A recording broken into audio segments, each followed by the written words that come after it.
reflect those of station staff, management, and advertisers.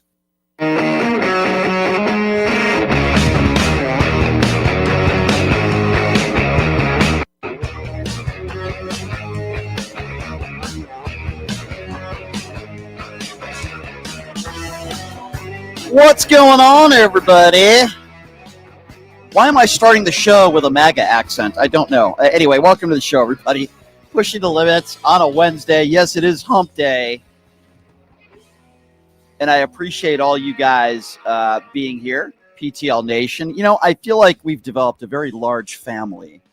I was talking to a friend of mine yesterday, and she was like, man, you know, in the chat, they're just really... vibing with everybody, and it's like a big family. I said, yeah, it is. I'm proud of that, PTL Nation. So we're on the YouTube Super Chat. If your questions and comments would like to be heard live on the air, I know some people out there, they're not comfortable calling in, particularly MAGA supporters, by the way. Usually they're afraid to call in. Quite frankly, I don't blame them because I always embarrass them on this show. I will tell you, it's like therapy for me. But the YouTube Super Chat is there if you'd like to get your questions or comments read live on the air. Of course, the Really American Network, where there's 600,000 subscribers on YouTube and million plus on Facebook. We're very glad to be a part of their network as well. And coming up in a few minutes here, we have some Leonard Cardinell news to share with you. Yes, he is in studio, and I will be introducing him in a moment. But Leonard will be joining us here in just a few minutes. So we have some exciting news to share with you as well. So obviously, we're going to be talking about Jimmy Kimmel and his return to late night TV yesterday. Actor extraordinaire, you know him from Mallrats and Party of Five. Jeremy London's going to be joining us here momentarily because he's going to get his thoughts on Jimmy Kimmel. And I'm going to play some clips for you on the monologue yesterday. But I got to tell you, it's exactly what I expected. Jimmy Kimmel's a good guy. He's a passionate guy. And he has a good heart. And he's an emotional guy. And yes, last night, that's exactly what he did. And the MAGA people are so stupid. And I'm particularly talking about not necessarily anybody who voted for Donald Trump, but I'm talking about the people that were so happy to see Jimmy Kimmel suspended and or fired. They were so happy. They were jumping for joy. Why? Because Jimmy Kimmel made a joke about Donald Trump weirdness when he was asked about the loss of Jimmy Kimmel. And Donald Trump's response was, I'm okay. And then he started talking about the big ballroom at the White House. Yeah, anybody would make fun of that because he's a weirdo. He's got no compassion for people, and he's got no empathy for people. That's all Jimmy Kimmel was doing. He wasn't doing anything else. So I figured to start the show off, what better person who's been in the show business field for a very, very long time. I grew up with his movies. Of course, Mallrats is one of my personal favorites. His brother's a great actor, too. Of course, you know him from Party of Five. My friend Jeremy London, I'm happy to call. Hey, Jeremy, what's up, man? Good to see you.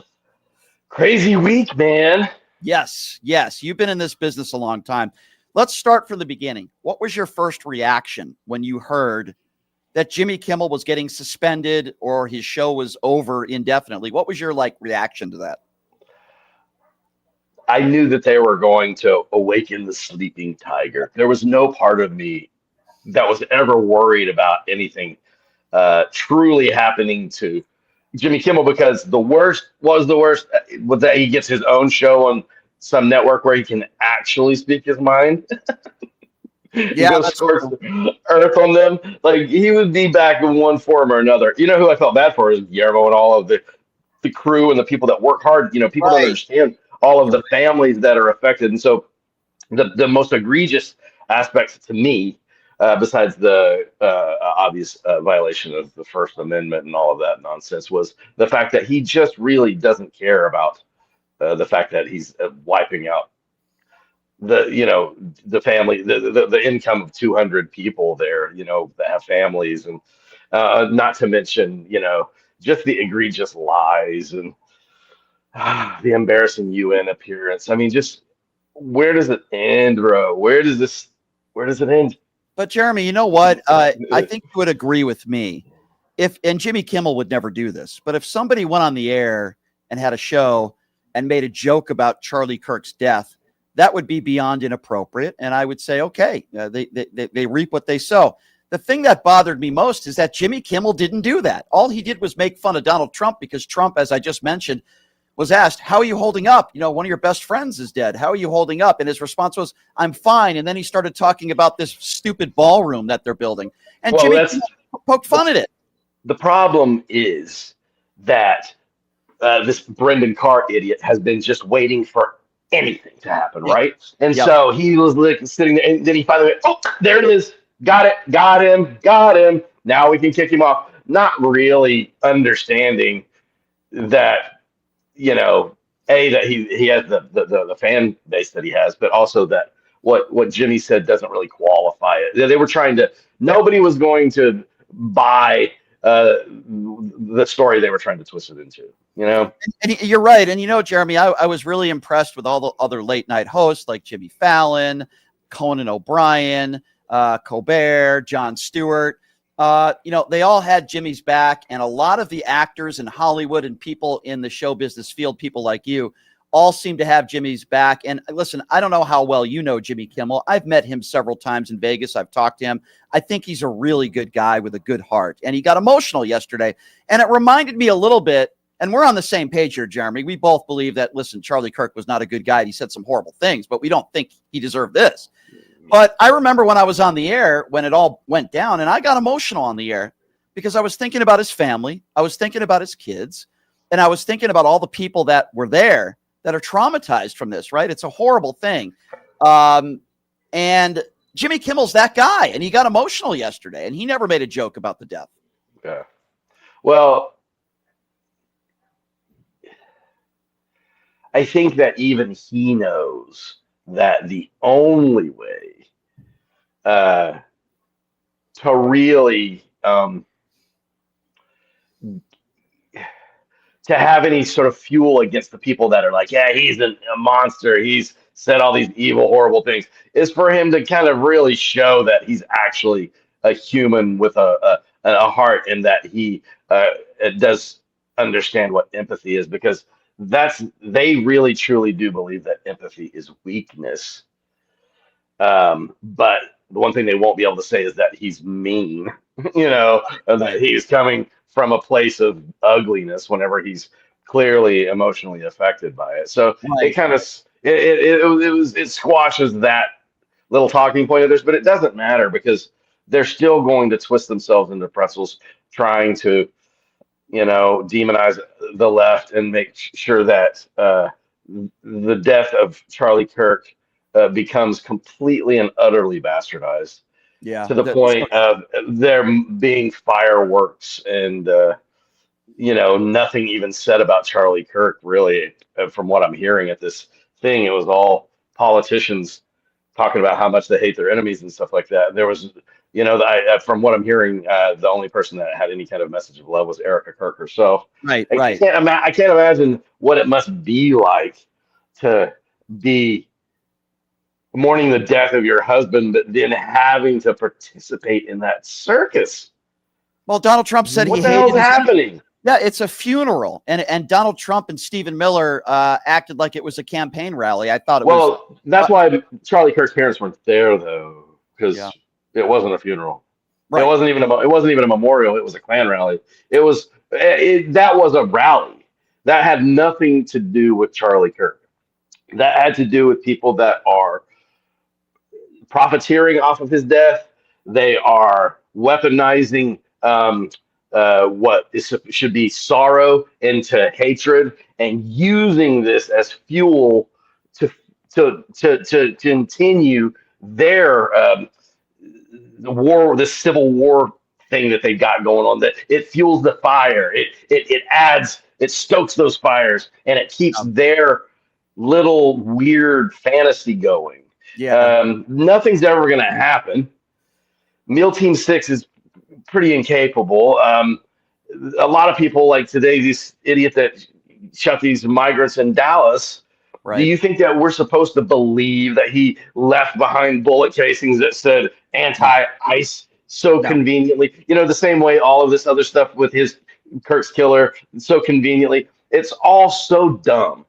It's Pulp Fiction at its worst. It's like And if you like, it's like beginning Pulp Fiction writing classes, and they're using all these dumb little things. First Yeah. of all, if you were somebody that was going to go in there and kill migrants and try to throw somebody off the scent, you would probably scratch anti-ice on there anyway, even if you weren't anti-ice. It's a distraction and a way to throw people off the scent anyway. So these people that take them literally is so silly to me.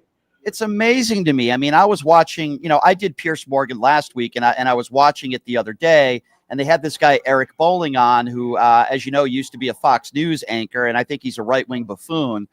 And he was focusing on the fact that the shooter had a transgender boyfriend. And I'm thinking to myself, what bearing does that have on this shooting at all? If anything, you should be praising this transgender. And by the way, I don't care that this person's transgender or not, but my understanding is this person is cooperating with the FBI and helped turn him in with his father. It's so irrelevant. It's so irrelevant. Yeah. The whole thing is so irrelevant. It really, truly, listen, man, what have there been, like 4 or 5 trans shooters? There's over 3,600, mostly young white male shooters. So, once again, it is just finding their entire platform is built around keeping people afraid of everything. And so they have to have a boogeyman constantly. So once one boogeyman is squashed, the other boogeyman, it's why the cats and dogs being eaten goes away so quickly, because then they jump onto the next Jeremy, set of boogeyman. I wanted to ask you this, since you've been in the acting business for quite some time. Do you feel like you've ever been the victim of cancel culture yourself in your career? Of course. Yeah, of course. Because when you're sort of the victim of sort of tabloid fodder, it's no different. Because if then the people that are going to, potentially hire you in the future believe that tabloid fodder, then you've been canceled, right?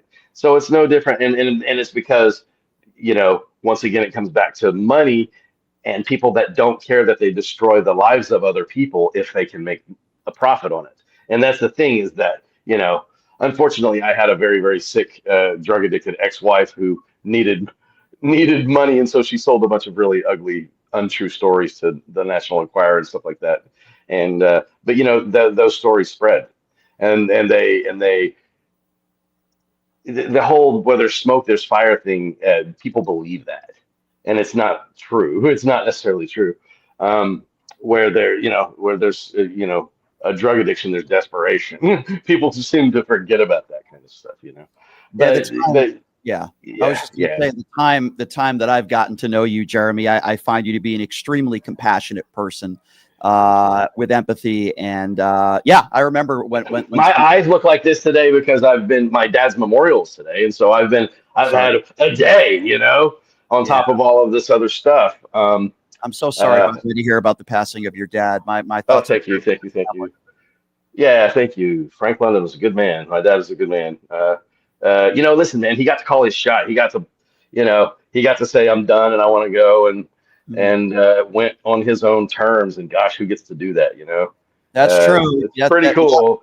A lot of people don't get to do that. You're right about that. Particularly these kids that are getting gunned down in schools, and this innocent black police officer that I'm sure you've heard of, a former veteran who was shot because of this Trump deranged anti-vaccine lunatic.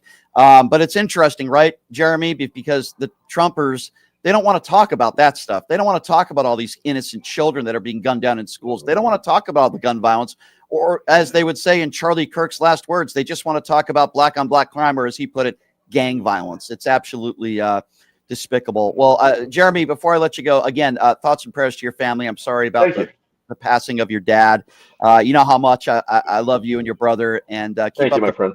By the way, your artwork, let people know where they can get it, because man, I look at your artwork and I'm thinking to myself, this guy's like, you're unbelievable. You're extra talented. Where do people find your artwork?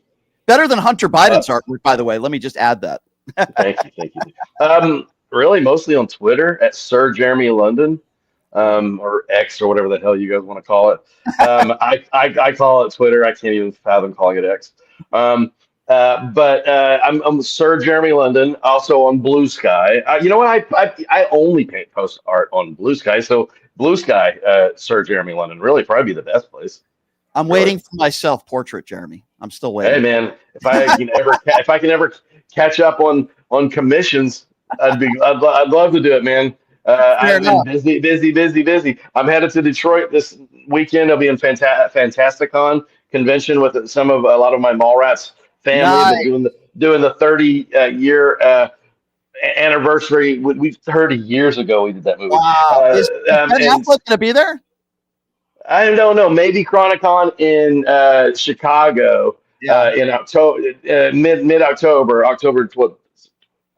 That is awesome. 10th through the 12th, I think, something like that. If I was there, I would have my Mallrats poster right there for you to sign. where the Chronicon's the time to do it, because that's going to be the biggest gathering of Mallrats to date. And I'm hoping Kevin has some good news on the Mallrats too front at this thing. So yeah, who knows? It'd be cool.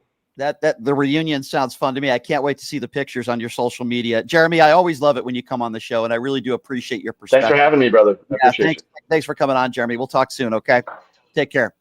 Yes, sir. There you go, everybody. Jeremy London, a guy that I grew up with watching on the big screen. Of course, Mallrats, the cult classic, Party of Five. And I wanted to get his perspective on this Jimmy Kimmel stuff. And of course, as always, he gave us a great perspective. We love Jeremy. And condolences to the passing of his dad. And yes, I want Mallrats too, as long as he promises me a role in the movie. That's all. I've already been promised a line in Juwanna Man too, because Miguel Nunez is a friend of mine. Yes, I'm name dropping, and Vivica Fox is a friend of mine. All right, we're going to take a quick break, and when we come back, not only am I going to introduce Leonard Cardinell, but we have some big show news that involves him as well. And when we come back, I'm going to be playing you some of Jimmy Kimmel's monologue yesterday.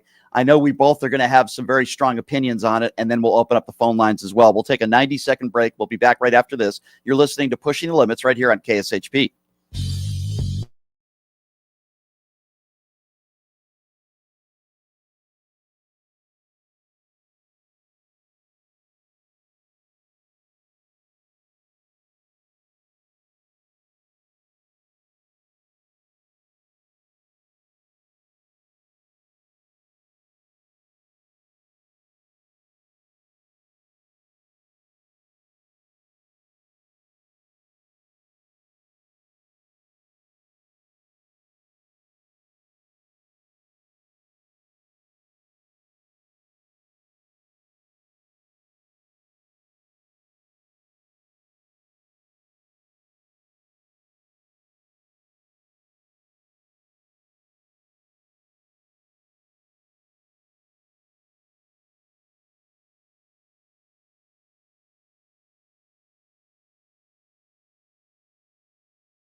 All right, welcome back. It is Pushing the Limits on a Wednesday. It's so funny. I just heard one of the commercials we ran and hockey, and it just reminded me of the Vegas Golden Knights game I went to yesterday. The first hockey game of the year that I went to. It was preseason. I went with some great company, and unfortunately saw the Vegas Golden Knights lose to the LA Kings. But it's great to see NHL hockey back and the NFL in full swing, and it's a great time to be a sports fan with the college basketball and NBA season right around the corner. So we're going to get to this Jimmy Kimmel stuff, but of course I want to introduce a man that needs no introduction, of course. You see him every Wednesday on this show. Leonard Cardinell, who is a longtime police officer from North Vegas, former lieutenant, joining us in the studio. Leonard, it is good to see you as always. How are you? How's it going, Brian? Just another busy day. So much news out there. There's so much to get to. It's ridiculous. There's so much news. It's insane. Well, first of all, let me just make this announcement. You're going to be seeing more of Leonard. Yeah. For some of you MAGAs out there that don't like me and don't like Leonard, that might be bad news for you. I don't know, but I think most people would be pretty happy to hear he's going to be on this show at least several times a week. So kind of going to be more of a regular co-host, if you will. And I'm going to be touring the Un-F America tour. As I keep telling you guys, I'm going to be all over the country. I'm going to be traveling probably starting in late October. And Leonard's going to be right here in the studio. That tour is getting crazy. It's getting popular. Growing so fast. It is. I'm a big part of that, along with Robbie Roadsteamer, of Love course, Robbie. and Destiny. I was talking to Robbie the other day, and Destiny's a good dude. And so what I'm going to do, and I said this on the show, is I'm going to be broadcasting live remotely from these places, from these events. And I'll be co-hosting with you, and you'll be here in studio. So I think it'll be fun for everybody. So that's I think the fans will love that. Yeah. So that's what we're going to do, Leonard. So I'm glad that you're going to be a bigger part of the show, which is exciting. So as you know, Jimmy Kimmel was back on the air yesterday, and all these MAGA buffoons out there were celebrating to high heaven.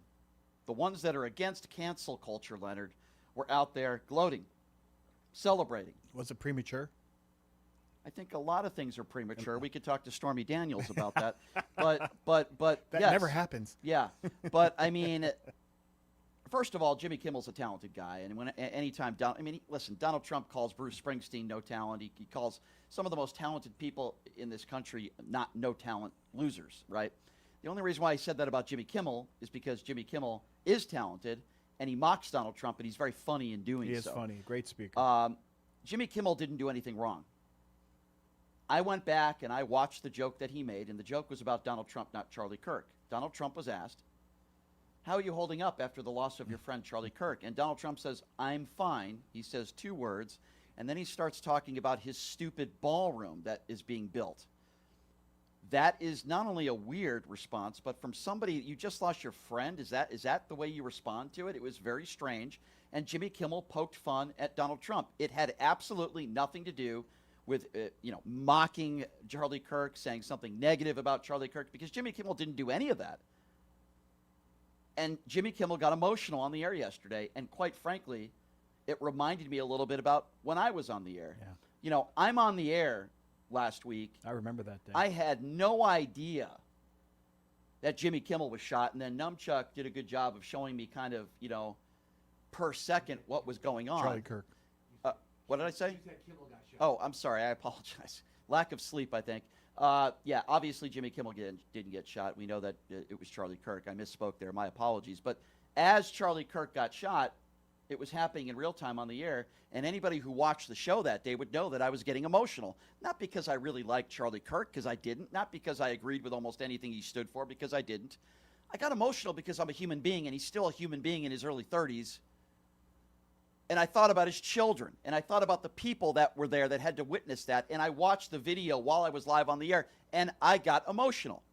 Jimmy Kimmel got emotional yesterday. This is still a guy in his early 30s. Doesn't mean we have to like him. I didn't like him. But I think if you're a human being, that's the way you react to anybody getting murdered. Like them. Jimmy Kimmel said something, Leonard, that I want to hear you respond to. He didn't make it about himself. He said the show's not important, something else is. Have a listen to this. This show is not important. What is important is that we get to live in a country that allows us to have a show like this.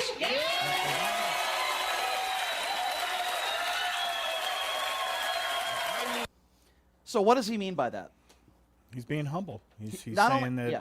he said he's a small part of something bigger. You're right. He is being humble. But this is a bigger issue than just the Right. Jimmy Kimmel show. This is literally cancel culture. If you don't, now it'd be one thing if Jimmy Kimmel made a very inappropriate death joke about Charlie Kirk, which, by the way, he didn't do. He would never do. But if somebody, and I've said this on the air, if you mocked the death of Charlie Kirk or you made jokes about it, you reap what you sow. If you represent a company, they have the right to fire you. Now, that's not always the case. I think there were some firings across the country that were not justified. But Jimmy Kimmel didn't do any of that stuff. And he said, this show is not what's important. What's important is that we should be living in a country where we can make jokes about political figures and not worry about the repercussions of it, because we can't be living in an oligarchy or a dictatorship. Sadly, right now, we are. The show is important. I mean, it brought millions of viewers, millions of opinions to this very subject. And you have Brendan Carr talking, obviously, like a mafia guy. Like, yeah, we're going to get to we that. do this easy way or the hard way, you know. And that's a threat from someone in a very, very high position. And none of it, in my opinion, none of it looks like America. None of it. I agree with you, and we're going to get to Brendan Carr in a moment because I do want to talk about him. But, you know, it's so interesting how in most of Jimmy Kimmel's jokes, they're very funny, but they're also partly truthful. And he brings up the Epstein files here. Listen to this. He did his best to cancel me. Instead, he forced millions of people to watch the show. That backfired bigly. He might have to release the Epstein files to distract us from this now. So funny yet so true. The irony of it, you know, Donald Trump and his administration willing to do anything and everything they can so they don't have to talk about the Epstein files because we know Donald Trump is in them. And he's right. There is some quick breaking news on the Epstein files. In Arizona, the Adelita Grijalva took the special session. She won the seat. She said she's going to vote. She will be the final vote in the House to order them to release the Epstein files. So I don't think the vote's taken place yet, but that's coming. Yeah, and listen, let me be very clear, and I'm going to say something that I think all of you already know. Donald Trump is in the Epstein files. Kash Patel was asked multiple times, a friend of the show, by Eric Swalwell. Eight times, I think? 7 or 8 times, Eric Swalwell asked Kash Patel a very simple question under oath, which was, did you tell Pam Bondi that Donald Trump is in the Epstein files? Now, if he didn't, he would immediately say no. Just like you or I would. Right. But the reason why he refused to answer the question is because the answer is obviously yes. And he knew that he was under oath. So Kimmel brings up the Epstein files. It's amazing, you know, how so many in the media stop talking about this with so many other things in the news. But I will not stop talking about it. Because they're afraid. They're afraid. Yeah, I will not stop talking. They're going to get attacked just like every other station gets attacked. And the fact that Ghislaine Maxwell is getting the preferential treatment and was sent to Club Med, for all of you MAGA idiots out there that talk about sex trafficking, and by the way, I'm on your side. Sex trafficking is terrible. I know Leonard agrees with that. But if you're one of those people that constantly talked about sexual abuse and Hollywood elitists that are in the Epstein files, you have zero credibility now because your guy's in there. And if you're talked about sex trafficking, look at the way they've treated Maxwell. And I actually believe there was sex trafficking going on at Mar-a-Lago. I don't know if you agree with me on this. Let me ask you a question.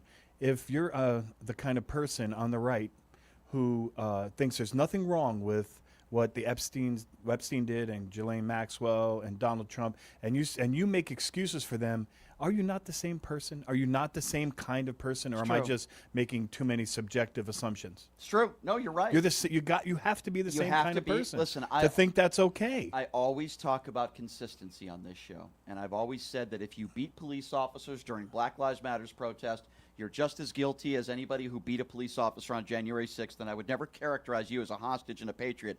By the way, did Joe Biden pardon any of those people during Black Lives Matter? I'm just curious. Did he? No, I don't think so. Did you see the Uvalde shooting? How do you pronounce it? Yeah, Uvalde. Uvalde shooting. Yep. Okay, so according to the MAGAs, if you walk in a place peacefully, you're not there for trouble. If you saw the video of the shooter on that day that shot those kids, he walked in peacefully. He walked down the hallway. He was very calm. He was looking around, and then he went and he murdered children. So what does it matter if you're walking around peacefully? What does it matter if the police let you in? What does it matter if you came there just for history because it's a historic site, and then you incite violence?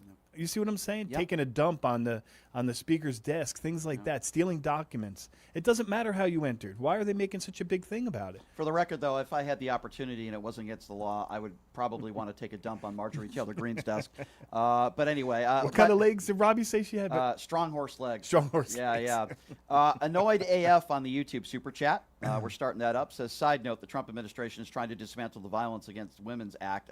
By the way, I agree with that. It's funny, you won't hear Riley Gaines criticizing Donald Trump about that today. She'll continue for the last 3 years. He would do away with the 19th Amendment if he thought he could. He probably could. That gave women the right to vote. He would do away with it. I'm sure he would. Speaking of the Constitution, speaking of freedom of speech, let's talk a little bit about Brendan Carr, who, by the way, is a bold-faced liar and a coward. He happens to be running the FCC, and he's weaponized it to go after Donald Trump's political opponents.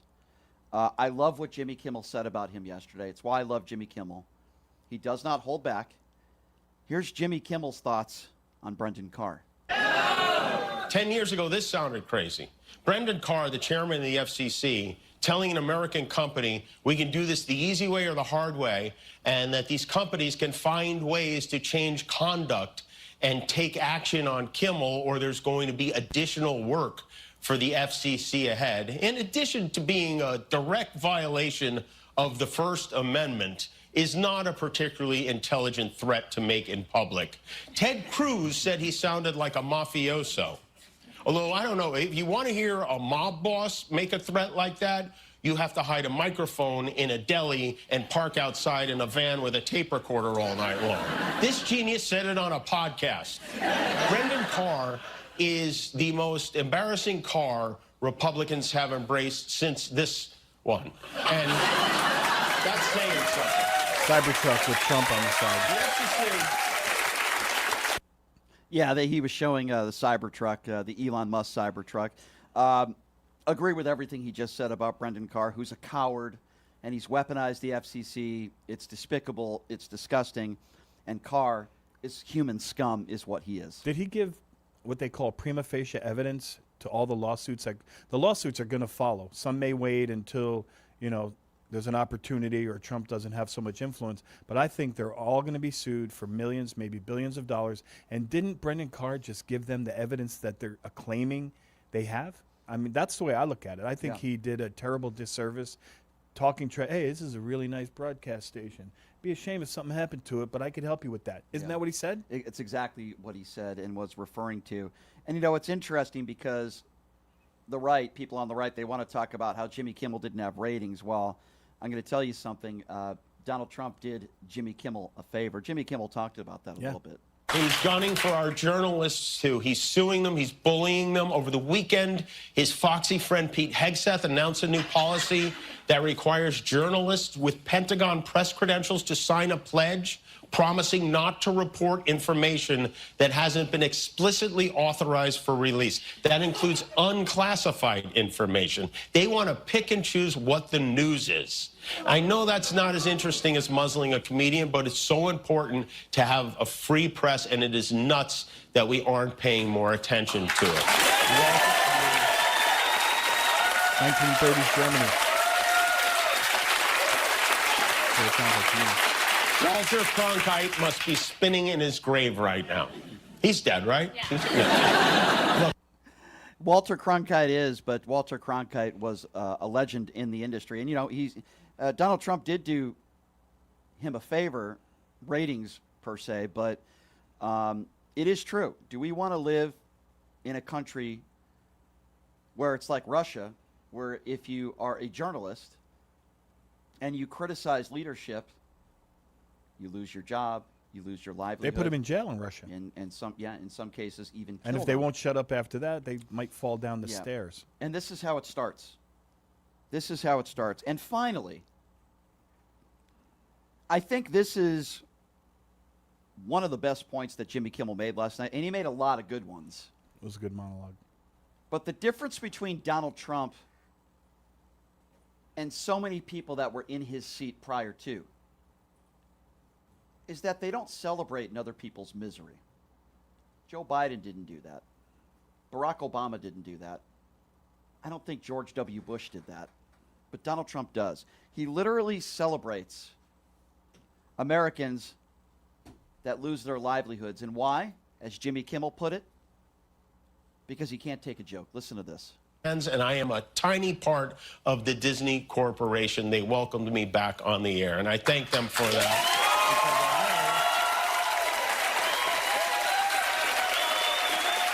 That unfortunately, and I think unjustly, this puts them at risk. The President of the United States made it very clear he wants to see me and the hundreds of people who work here fired from our jobs. Our leader celebrates Americans losing their livelihoods because he can't take a joke. This is how petty our president is. Jimmy Kimmel is 150% correct. This isn't just about Jimmy Kimmel. Listen, Jimmy Kimmel would have been just fine. He's got a lot of money. He would have got a gig elsewhere. But there's a lot of people that work behind the scenes, and a lot of those people are living paycheck to paycheck. Not everybody is making the big bucks over there. And they would have lost their jobs as well. And Donald Trump would have been not only okay with it, he would have celebrated it. And MAGA would have celebrated it, where hundreds of people would have lost their livelihood and their jobs that have been working for Jimmy Kimmel for years. This is who Donald Trump is. And I've been trying to say this ever since Donald Trump, maybe a couple months into his first presidency back in 2016, he only cares about himself. He only cares about his own grievances, and he doesn't care about other people. And this is just another perfect example of that. Yeah, I agree. I think that that's the main difference between, not the main difference, but a big difference between us and people who are on the right wing and the MAGAs is they are proud to have no compassion. They wear it proudly that they have no empathy. Empathy is the basis from which America was born, because we cared about other people. We cared about their problems. We cared about the people who built this country that came from Italy and Germany and Ireland and the immigrants. That's who built this country. And now they just want them out, and they don't care. They're proud. Who's proud not to have empathy, not to have compassion for other human beings, not to have simple kindness that most human beings have since they're children? And we could start by talking about how dangerous Fox News is, Newsmax, OAN.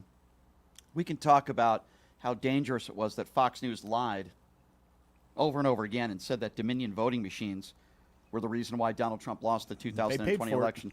They paid almost $900 million for it, but I feel like every single day they spread propaganda and hate. And I'm not saying that left-wing entities never do that either, but it seems to be happening, at least these days, far more on the right than the left. I would argue Jimmy Kimmel has never incited violence the way Donald Trump has. Jimmy Kimmel has never made jokes about murder. Jimmy Kimmel never called Barack Obama magic Negro. That's what Rush Limbaugh did on his radio program. And I will go back to Charlie Kirk. And I will say this. Jimmy Kimmel never spread hateful rhetoric the way that Charlie Kirk did. Jimmy Kimmel never asked his viewers to donate to a guy who just attempted to murder Paul Pelosi. Charlie Kirk did that.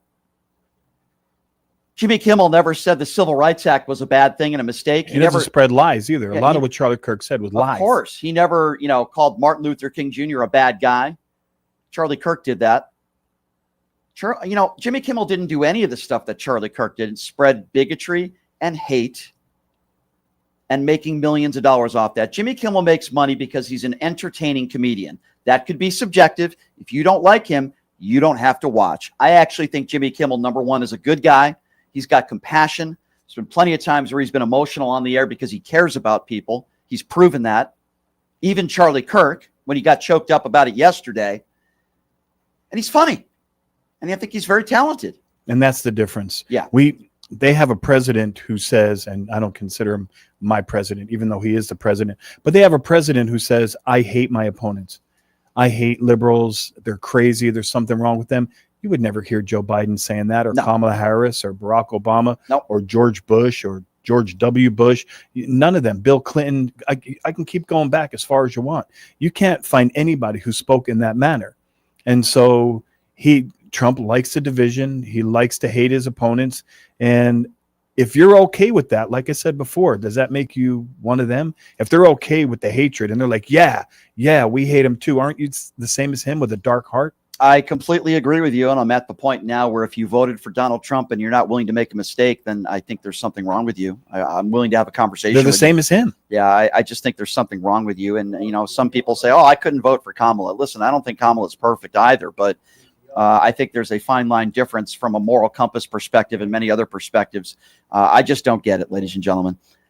I do want to open up the phone lines, and I want to get your thoughts on Jimmy Kimmel last night, his monologue. He did exactly what I thought he would do. He showed a lot of compassion. It was a great monologue. He didn't necessarily apologize for anything, but he explained that he did not celebrate Charlie Kirk's murder.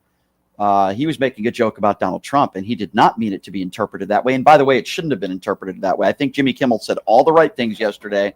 And quite frankly, I love the guy. It's like you said before. They were just Brennan Carr and Trump and Stephen Millers of the world were just waiting for something that was even remotely wrong to say, so they could jump on it. Right. It was all political theater, and it cost $6 or $8 billion. Some people are saying $6 billion, $8 billion. Do you know? Because I heard upward of $6 billion. I've heard more than that. Yeah. But I'm glad Jimmy Kimmel's back on the air.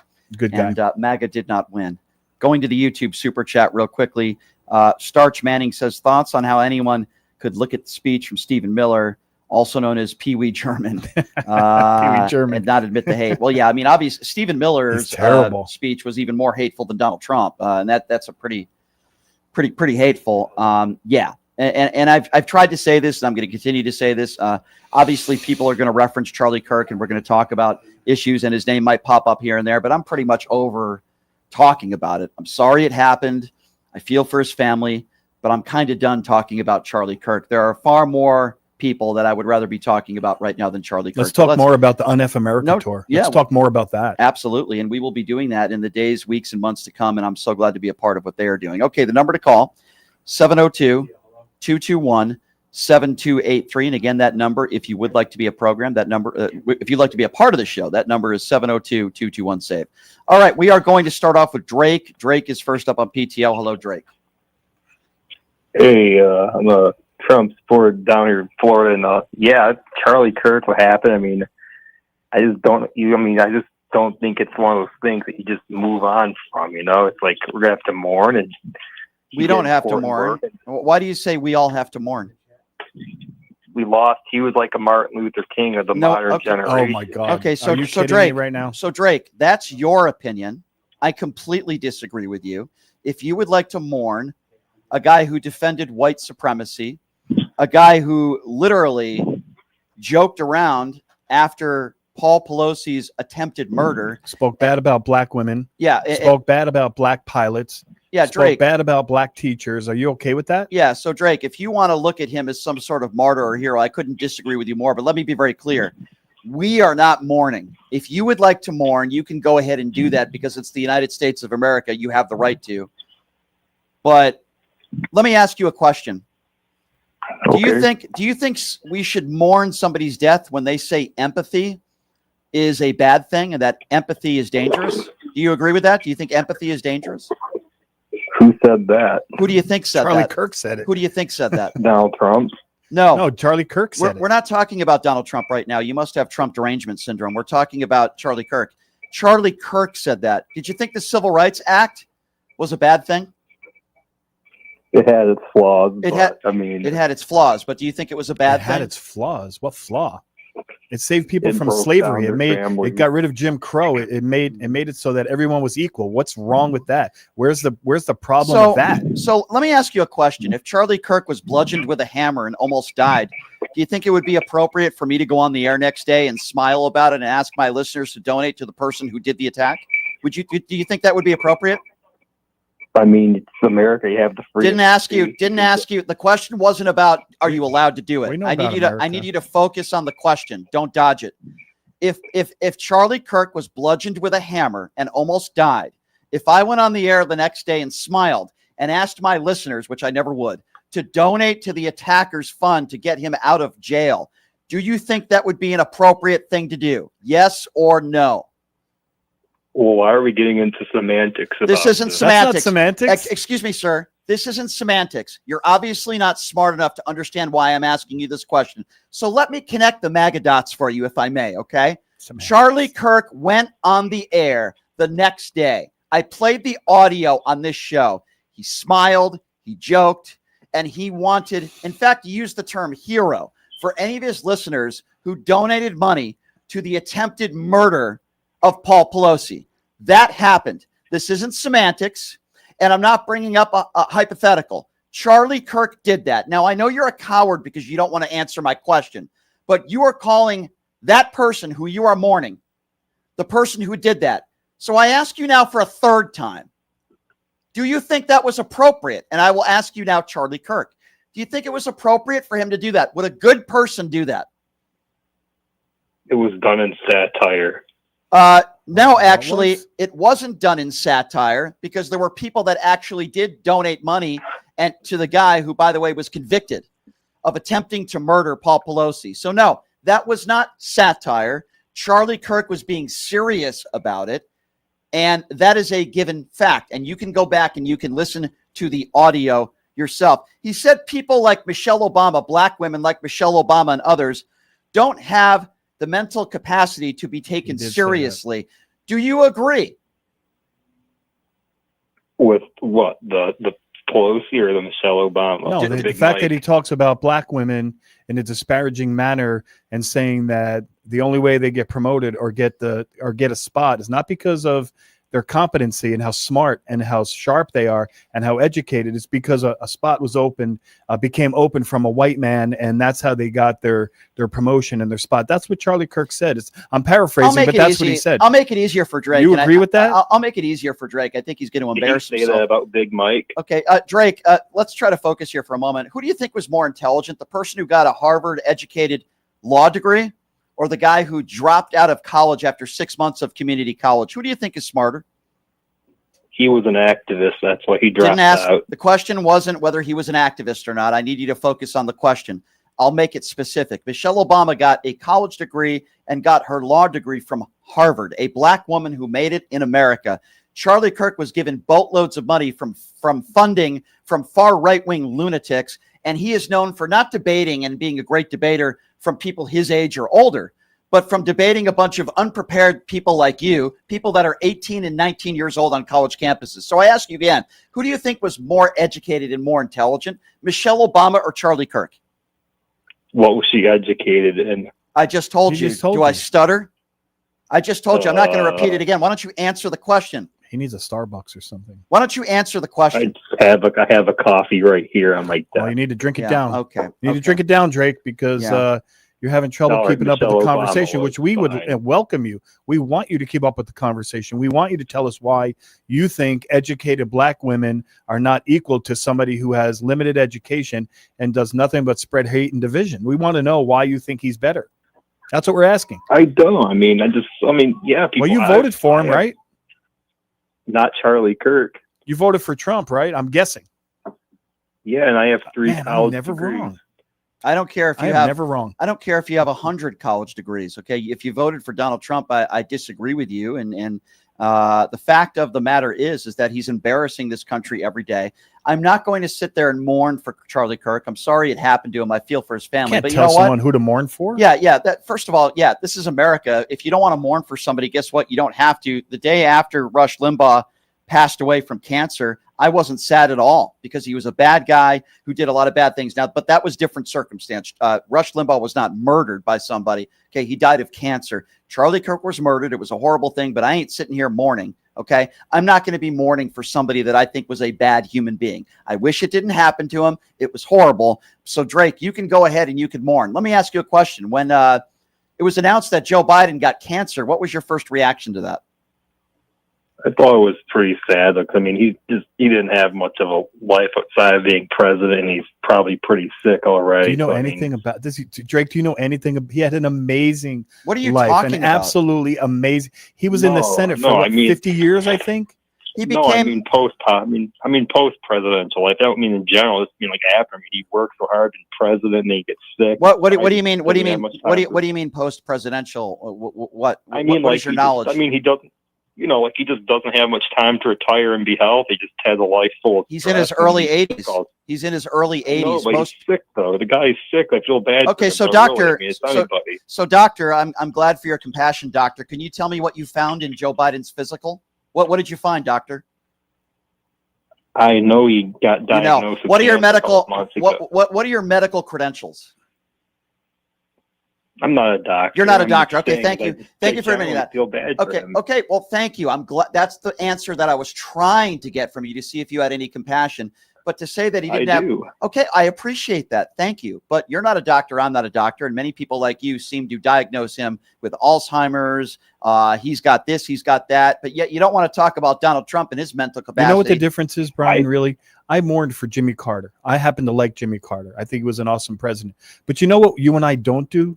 We don't call people up or confront people and tell them you should be mourning for Jimmy Carter. No, it's absurd. How ridiculous, how presumptive is that? But Leonard, it's the same people that preach about Christian white nationalism. They're right and everybody else is wrong. Like Riley? Yeah, the religious zealots out there and the Bible thumpers that want to tell you what to do. They want to tell you how to think. How about love thy neighbor? Yeah, but, ever hear of that? But yet, how about your brother's keeper? Ever hear of that? But yet, I agree. But yet, these are the same people that say we're indoctrinating people. The teachers are indoctrinating people. Give me a freaking break. So, Drake, thank you for the phone call. But I mean, you go ahead and you could go on your knees every day and wear the Charlie Kirk knee pads. Yeah, go worship Charlie Kirk. Go Who ahead. Cares? Go ahead and go to his grave site and, with your MAGA gear. You're welcome to do that if you'd like to, but you're not somebody that I would hang out with. That's for sure. 702-221-7283. Let's go to Johnny. Johnny's next on PTL. What's up, Johnny? Hi, is this Brian and Leonard? Hi, Johnny. Yes. Hi. Brian, I've been listening to your show for a few weeks, and you seem like you're about consistency, but I got to call you out on a few things. Okay. Okay, so I've heard you many, many times say things like, that's whataboutisms. That's whataboutisms. We don't play whataboutisms. Is that correct? It depends on the circumstance. Yeah, when a MAGA is trying to deflect, yes, we call it whataboutism. Yep. Definitely. Sure. Okay, well, earlier in your little monologue, you were talking about Kash Patel, and you said he was asked that question, about telling Pam Bondi. You were like, if he would have not, he would have said no right away, but he tried to deflect it, so we know what that means. That's a whataboutism. No, it wasn't a deflection. Hold on. Let me help my MAGA friend. Let me help my MAGA friend real quickly. Please take the MAGA wax out of your ears and be quiet. I'm going to answer your question. We were talking about, okay, listen, I know it's very hard for some MAGA supporters like yourself because you're not very bright, but that's okay. I'll explain it to you. We were talking about Jeffrey Epstein and the files and the fact that Donald Trump it's a distraction for him to talk about other things because he doesn't want to talk about the Epstein Jimmy files. Kimmel made a joke about it. Jimmy Kimmel made a joke about the Epstein files last night. The reason why I brought up Kash Patel, and you're clearly not smart enough to understand this, I'm not surprised, is because he was asked if he told Pam Bondi that Donald Trump's in the Epstein files, which clearly he did, and he refused to answer the question. That is actually the opposite of whataboutism. Whataboutism. Nope. You always want consistent. No, let me explain to you, Johnny. Whataboutism is something that's not relevant or connected to the conversation. So when we confront MAGAs and they go, well, what about Hunter Biden's laptop? That's whataboutism. Let's do whataboutism. You ready for this, Leonard? Okay. Let's do whataboutism. What is your education, sir? Whataboutism. What about Hunter Biden? What does that matter? Tell me. What is your education? Yeah, exactly. This is whataboutism. I agree with you. Tell my listening audience of 200,000 plus how smart you are. What is your education, you dope? Tell me how smart Brian, you are. You don't get 200,000 people. There's no way. Okay. Would you like to make a wager? Would you like to make a wager on that? Because I could send you one screenshot on one social media platform where I do. You're not very bright, sir. Why don't you just repeat after me? I'm a MAGA buffoon. I'm stupid. Repeat after me. I'm a dummy, and I voted for Donald Trump. Against your own policy.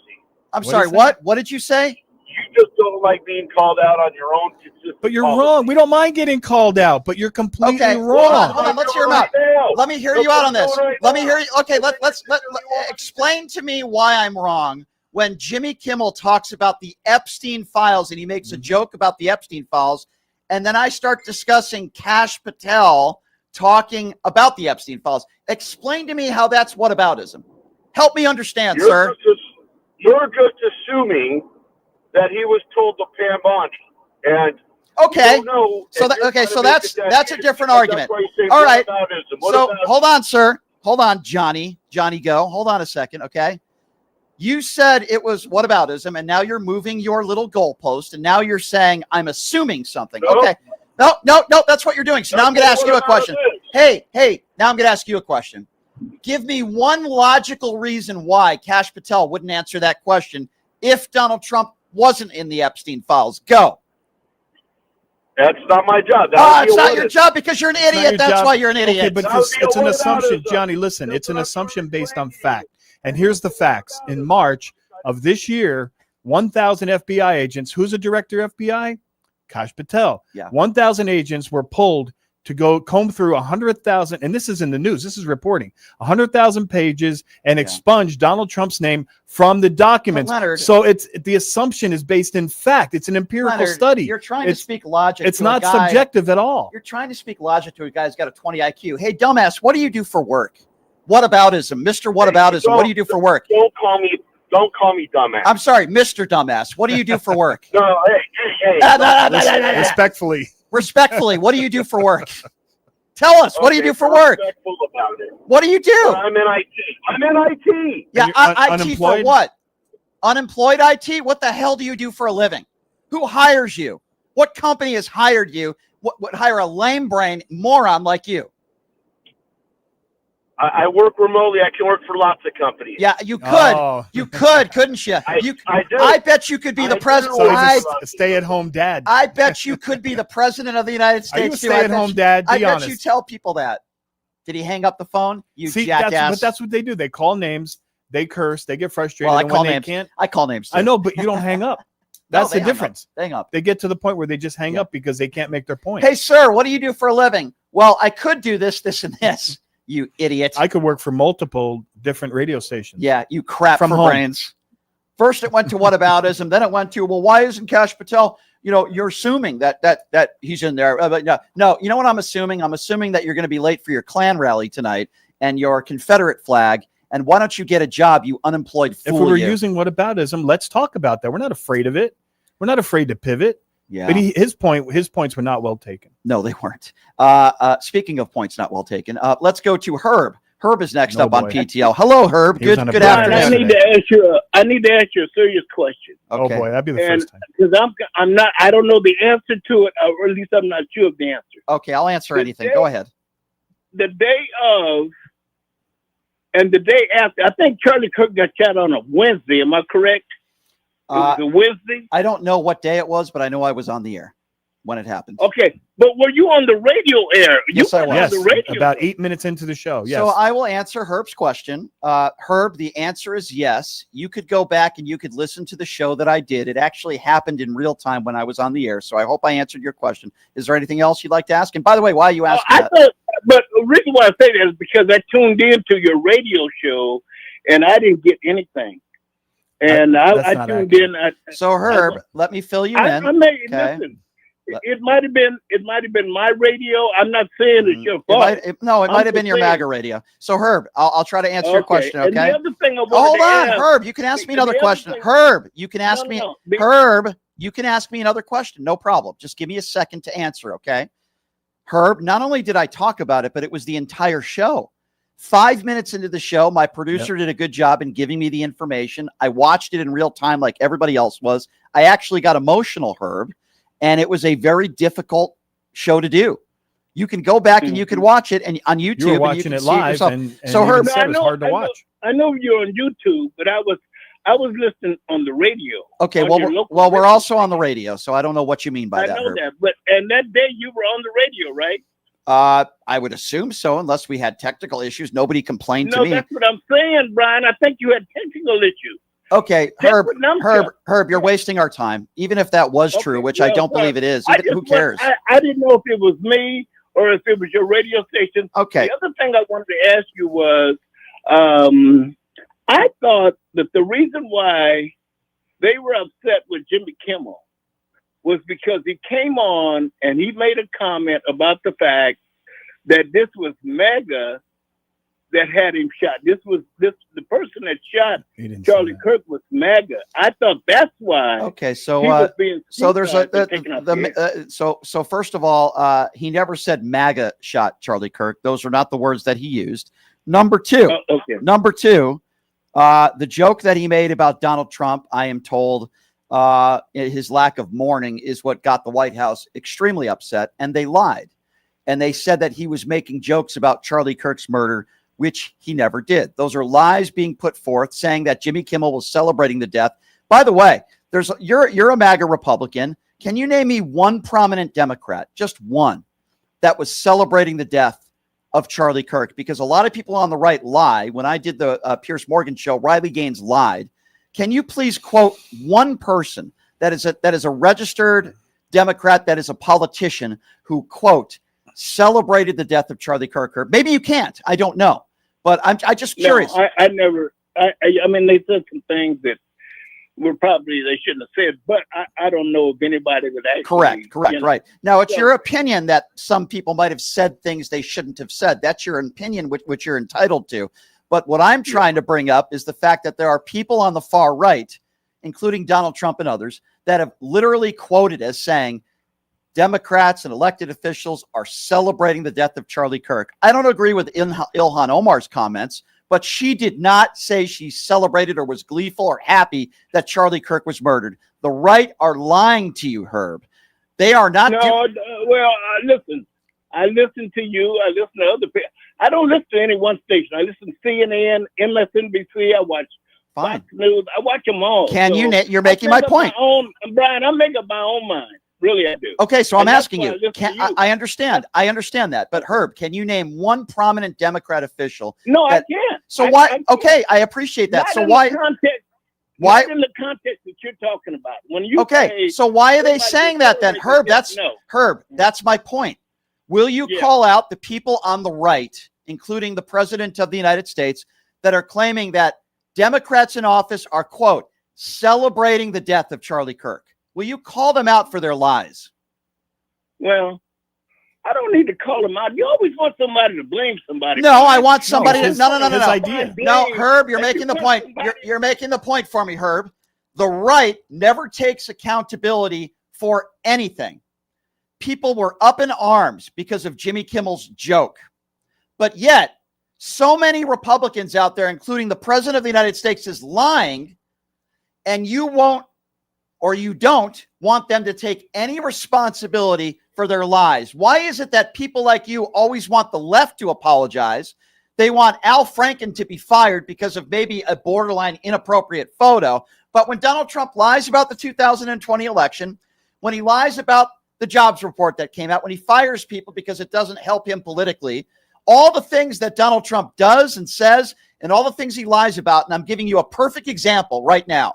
There are people on the right, elected officials, Mark Wayne Mullen, Donald Trump, there are many others, even on the Piers Morgan show, I had to deal with this, that are saying that Democrat officials are celebrating his death. The reason why you can't name one is because not one Democrat in office has done that. Yet you're not willing to call it out and say it's wrong. Oh, why should I have to say that? Why? You know what? Because well, let me ask you this, Brian. A question. Yeah, let me ask you this. Of course. Are you willing to admit the fact that Jimmy Kimmel's numbers over the last several years have gone way down? Okay. So I'm going to answer. Are you going to let me answer? Are you going to let me answer?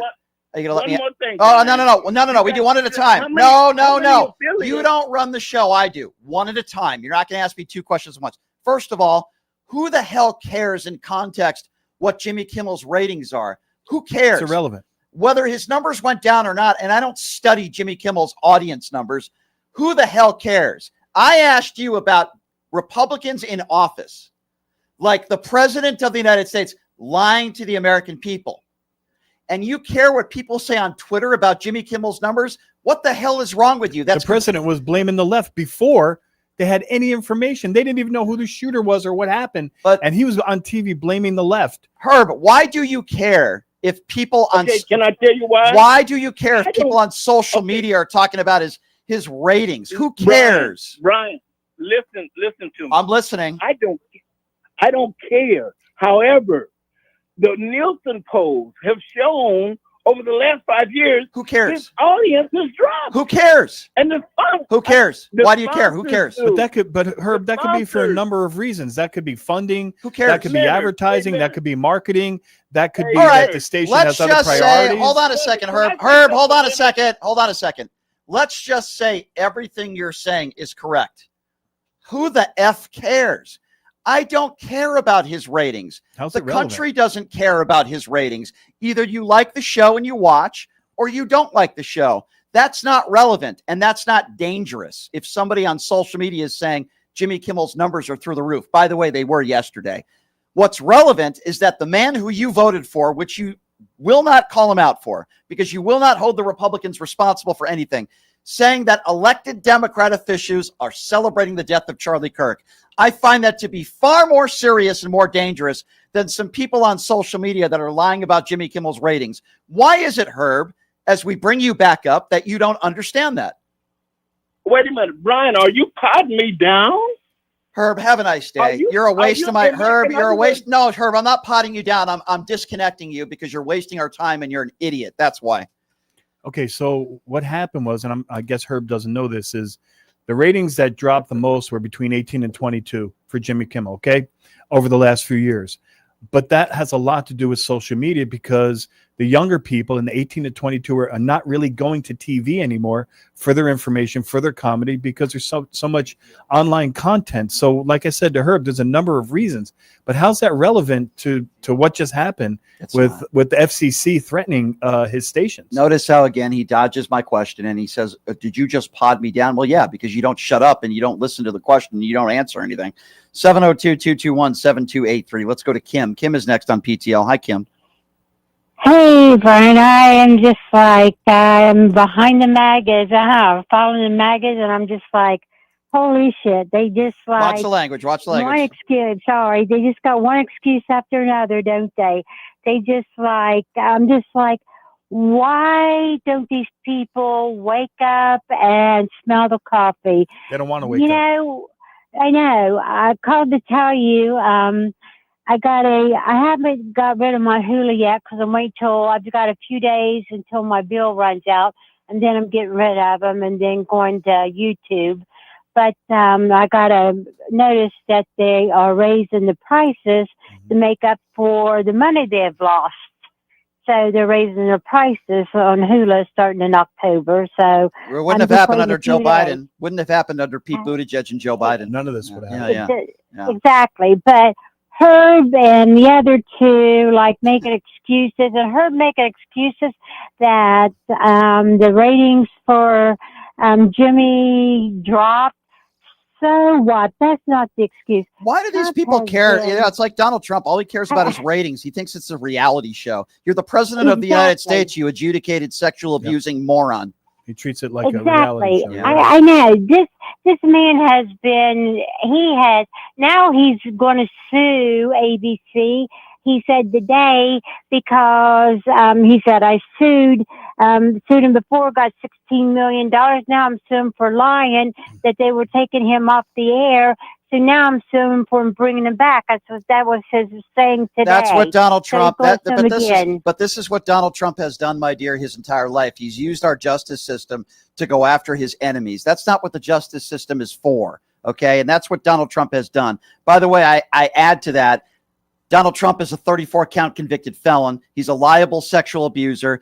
He's had to pay out thousands of discrimination lawsuits because he didn't want black people living in his properties in Manhattan. Someone who brags about looking at teenage girls. Yeah. Oh, yeah. We can go on and on. On the radio. Brandon on the YouTube super chat says, my man Brian, my man Leonard. I'm so happy to hear. We'll see more of Leonard. I think he's such an amazing guy. Thanks, I hope Brandon. one day to meet you too.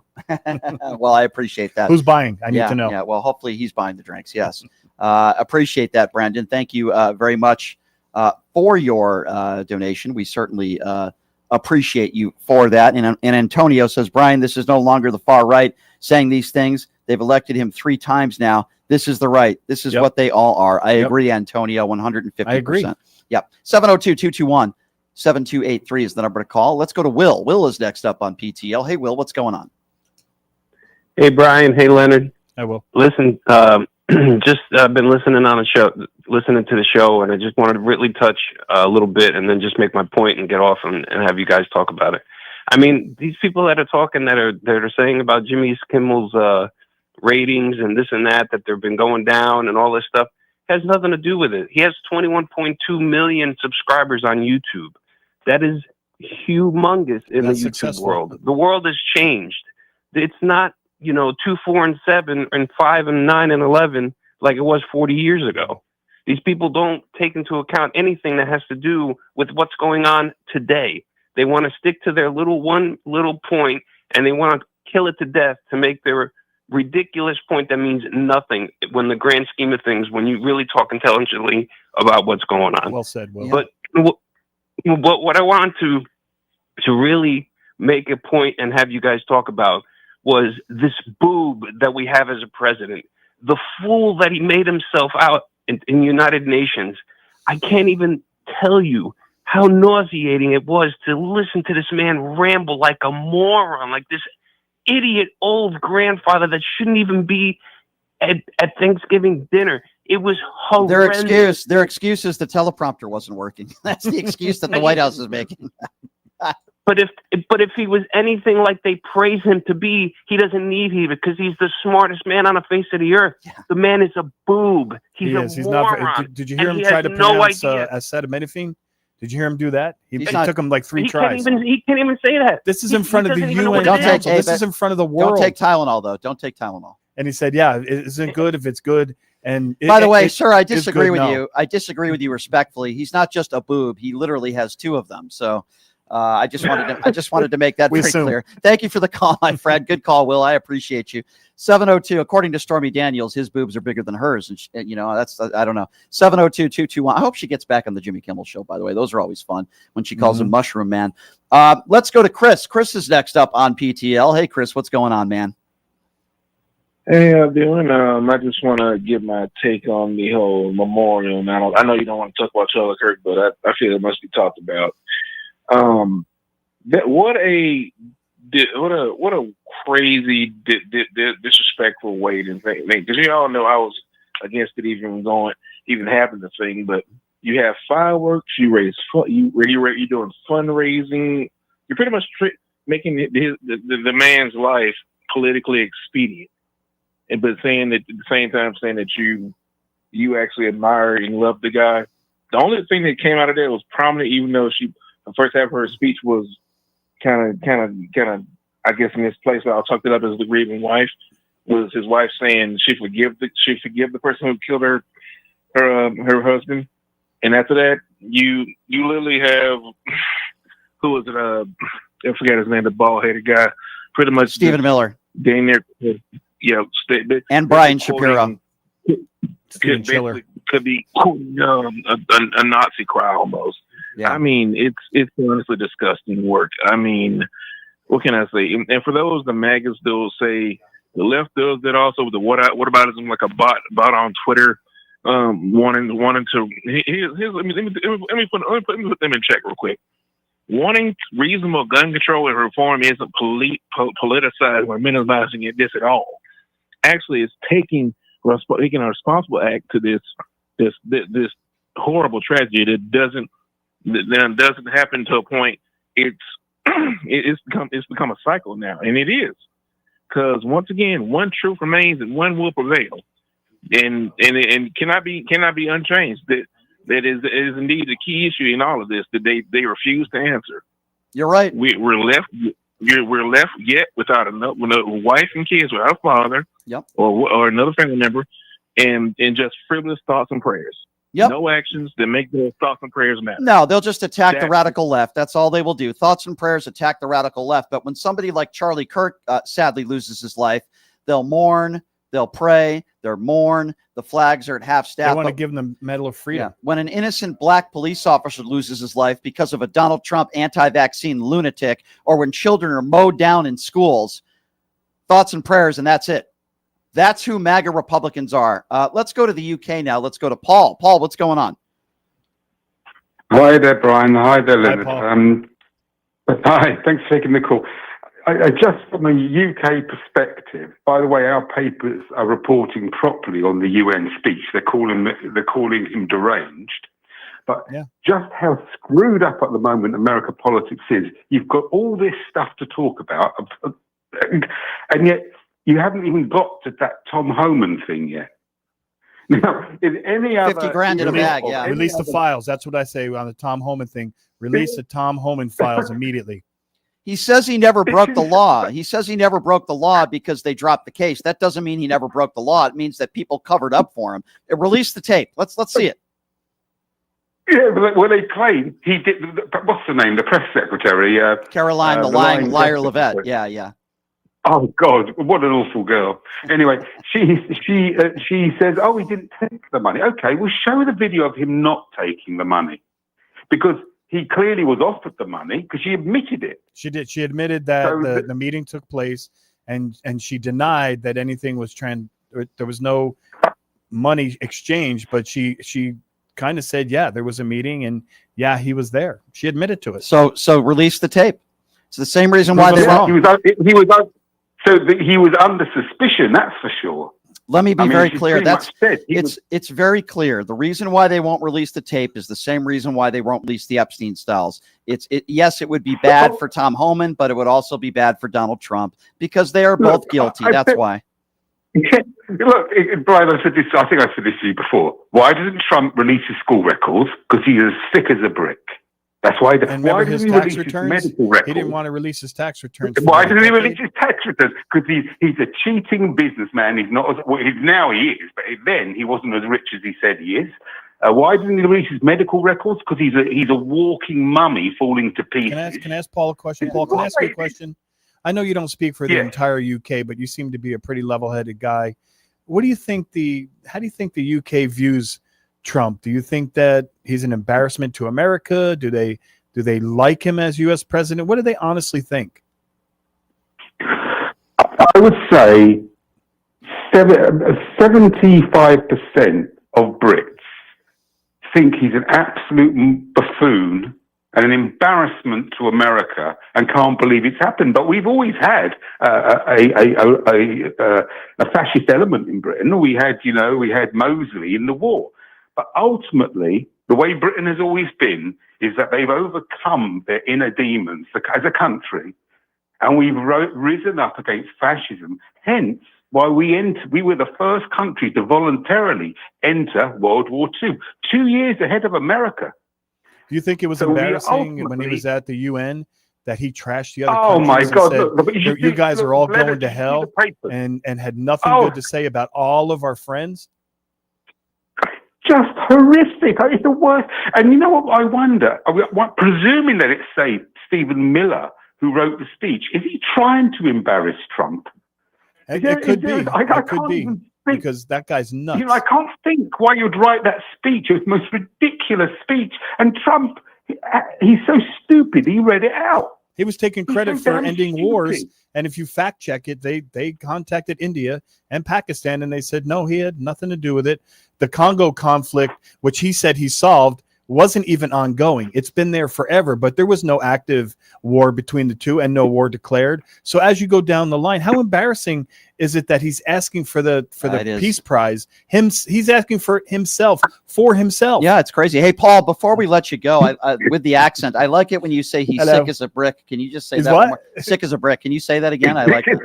Well, he's as thick as a brick. But if you know English bands, I know you're a music buff, Brian. Yes. You'll know there's a band, almost an underground band of almost medieval rock called Jethro Tull, and one of their most famous albums is called "Sick as a Brick." Well then there you go. Yeah, I have another one long poem. I know there's another name they use in the UK for him, but we can't say it on the air. Okay, but a lot of people are using it. With your accent, this is for Pierce Morgan. Me and Pierce are tight, right? Can you please say in your accent that Pierce Morgan has Trump fellatio syndrome? Can you say that? Well, we suppose he wouldn't say anything, but Pierce Morgan does have Trump fellatio syndrome. He really does. I got one for you. How about this, Paul? With your accent, say Brian Shapiro has the best podcast, pushing the limits, and there is no better. Well, I don't have to pay him to say that. I'm going to say it. I'm going to say it. Brian Shapiro has the best podcast, Pushing the Limits, and there is no better. How's that for a clip? I would say your check is in the There you mail. go. I would say your check is in the mail, but I lost it all at the craps tables the other day. And who's the best co-host Yeah. ever in the I'm history of radio? That's going too far. Who's the best co-host? I'm not trusting you. That's going too far, Leonard. We can't. You got to at least be here more than once a week first. Okay, it's going way too far. Paul Lance. Yeah, there you go. Paul. There we go. Yeah, he did a great job. Mr. Paul from the UK. Thank you so much for the phone call. Thanks, It's always Paul. good to That hear was from fun. you, my Thank friend. you, guys. All right. Thank you for taking the call. Thank you. I love Bye. it. Trumplatio syndrome. God, I love that. That was. I'm going to talk about clips. Oh my God. I think Pierce Morgan does. Oh, you gotta tag He's got to have a sense of humor on that. That was funny. 702-221-7283 is the number to call if you would like to be a part of the conversation. I believe Peter's next on PTL. Hey, Peter, what's up? Hey, Brian. Hey, Leonard. Hey, Peter. Leonard for governor, by the way. Hey, that's 37. 37 votes. Yeah. Oh, that's good. Hey, Brian, I wanted to ask you. That's more votes than Vivek Ramaswamy got. I'm sorry. Go ahead. Go ahead. Or John Lee. I wanted to ask you, Brian, a little bit about Austin Broughton. Yes. And the Enough America tour that you're on. Yes. So I guess like a two-part question, more in particular to him and in the future, I guess. How do you, when you're debating someone like this, how do you take him seriously when he starts doing his Trump and Obama impersonations mid-debate and expects you to kind of carry on? I mean, you did great. It's like, me personally, during the debate and watching you, like, I couldn't help but laugh. I'm like, is this guy really doing this in the middle of the debate? Second question, part two of that is this what the right is going to be producing for the next 10 to 15 years because of Trump? These characters that are just super unserious about what is going on in the world? Well, the answer is yes, because look at Donald Trump's administration. Literally, Robert F. Kennedy Jr. is in charge of our health. Literally, we have idiots like Kash Patel, who I wouldn't even hire to be a crossing guard, to be leading the FBI. He might see more than two lines. Yeah, I mean, Pam Bondi. Can you find a more nitwit moron than Pam Bondi? And then Caroline Leavitt, who is somebody who literally lies for a living up there when you look at his entire administration. Now, to answer your first question, I will say I was a little taken back when I'm about to have, at least trying to have, a serious debate about politics and somebody does a Donald Trump impersonation. That would be like me trying to have a very intelligent debate with the Alex Jones impersonator, who, by the way, did a very good job yesterday. He was funny as hell. People thought it was Alex He did, Jones. yeah. And I have some news for the PTL listeners out there. We are going to get Alex Jones and Donald Trump on the line at once. Okay. Oh no, that would be. I just lost my neck epic. chain. Did you see that? That was the deep state. My neck chain just You fell mentioned off. those two names together, and your necklace fell Look off. at that. My neck chain fell off. Anyway, thank you for the call, sir. I appreciate you. 702-221-7283 is the number to call. Let's go to Dave. Dave is next on PTL. What's up, Dave? Hey, what's up? What's up, Brian? What's up, Leonard? Hey, Dave. Hey, where does Leonard get his haircut? It's so perfect, man. I understand that. I He's got a refuse to perfect pay haircut. for an expensive haircut, so I go to Supercuts. I thought it was fake. I thought he had Donald Trump hair transplants.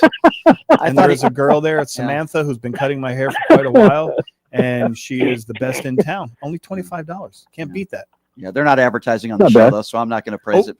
I'm just kidding. What's on your mind today, Dave? So first thing, I won $1,000 in bingo last night. Nice. So that's good. How do you win $1,000 in bingo? Like, where are you playing bingo, at a casino? No, they play. They have bingo halls. There's about maybe 8 of them here in Sacramento. So you're a serious there's a lot of- high stakes bingo player. So he's headed I to the love it Super because Chat, you know right? why? I would rather spend. Well, here's my drift. You know, casinos are a cash grab, but bingos are not, because if I play $125 for 26 times to win at least 1,500, I would lose only $125. But if I go to a casino, I would lose $500 in 15 minutes. You follow me? Wow, this is some gambler. You know, I'd rather lose math $100. You know, so you know what I'm saying? So I got this thing down. So basically, I'm tired of doing your super chat. So what I'm gonna do is I'm gonna do your membership every month. So I'm gonna be a member on your membership. Well, instead. that's very nice So- of you. I appreciate Nice. that. Thank So, you. But Great, my Dave. other point, I'll do that after the show because I'm working. But I'm going to tell you right now, the reason why he really doesn't want the Nobel Peace Prize. He really doesn't want it because you know what? He wants the $1.3 million that goes with the monetary award that goes with the Peace Prize. He wants that money. course when he you does. get the Nobel Peace Prize. Yeah. So he really doesn't care about the Nobel Peace Prize. He just wants the money because you get that when you get the well, Peace Prize. thank you, Dave. I appreciate you. I would give him the Noble Clanhood. That's what I would give him. 702-221-7283 is the number to call. Dave is a very loud typer, by the way. Dave, I hear you're typing in the background. You're you're showing your anger in your typing. I don't know. Did you hear that? That was very loud typing. I couldn't hear it too well because I have these earbuds in, so it wasn't. Must have been made in China. He must have been at work. Perhaps. Get back to work. I love the fact that people are watching my show that are working. Please tell your bosses all of their employees should be watching my show. It'll make their day go by much smoother, especially if they have to deal with MAGA idiots in the office. 702-221-7283 is the number to call if you would like to be a part of the conversation. Let's see here. Let's go to Scott. Scott is next up on PTL. Hey, Scott, what's up? I have to share some shame with you today. I was born in Queens, New York. I've been morbidly obese most of my life. I used to speak without thinking, and I didn't care what anyone thought about what I spoke.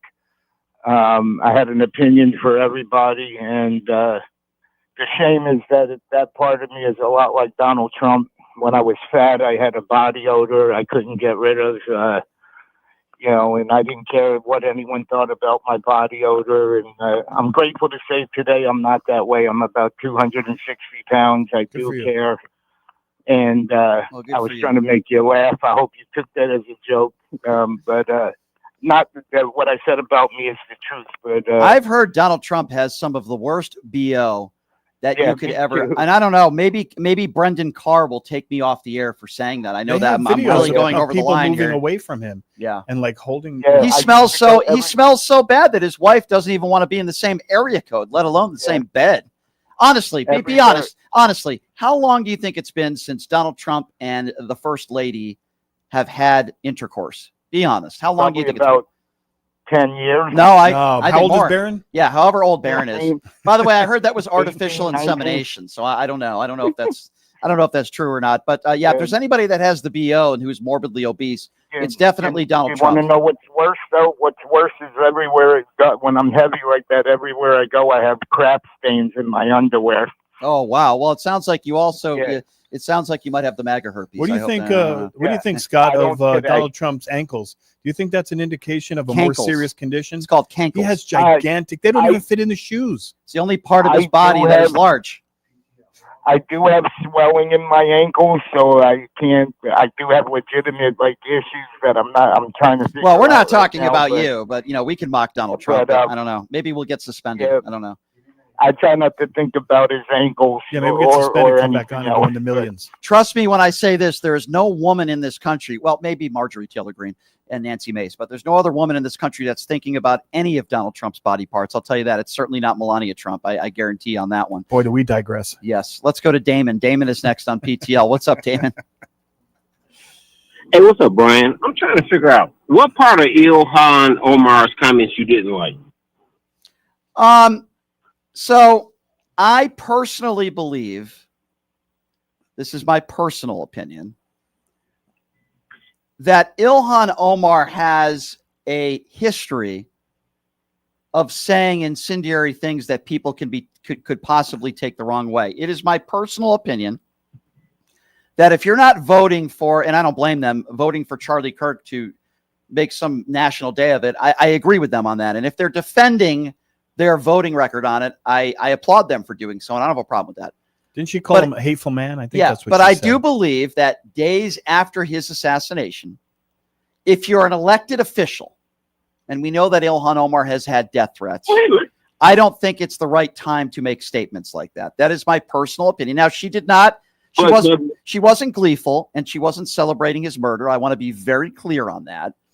But I thought Ilhan Omar's comments were a little bit over the line considering the timing of it. Yeah, it was still an open wound. Yeah. Emotional. It's one thing if you want to make those statements now, but I thought the timing of it was a little bit irresponsible on her part. But very clearly put, she did not celebrate his death.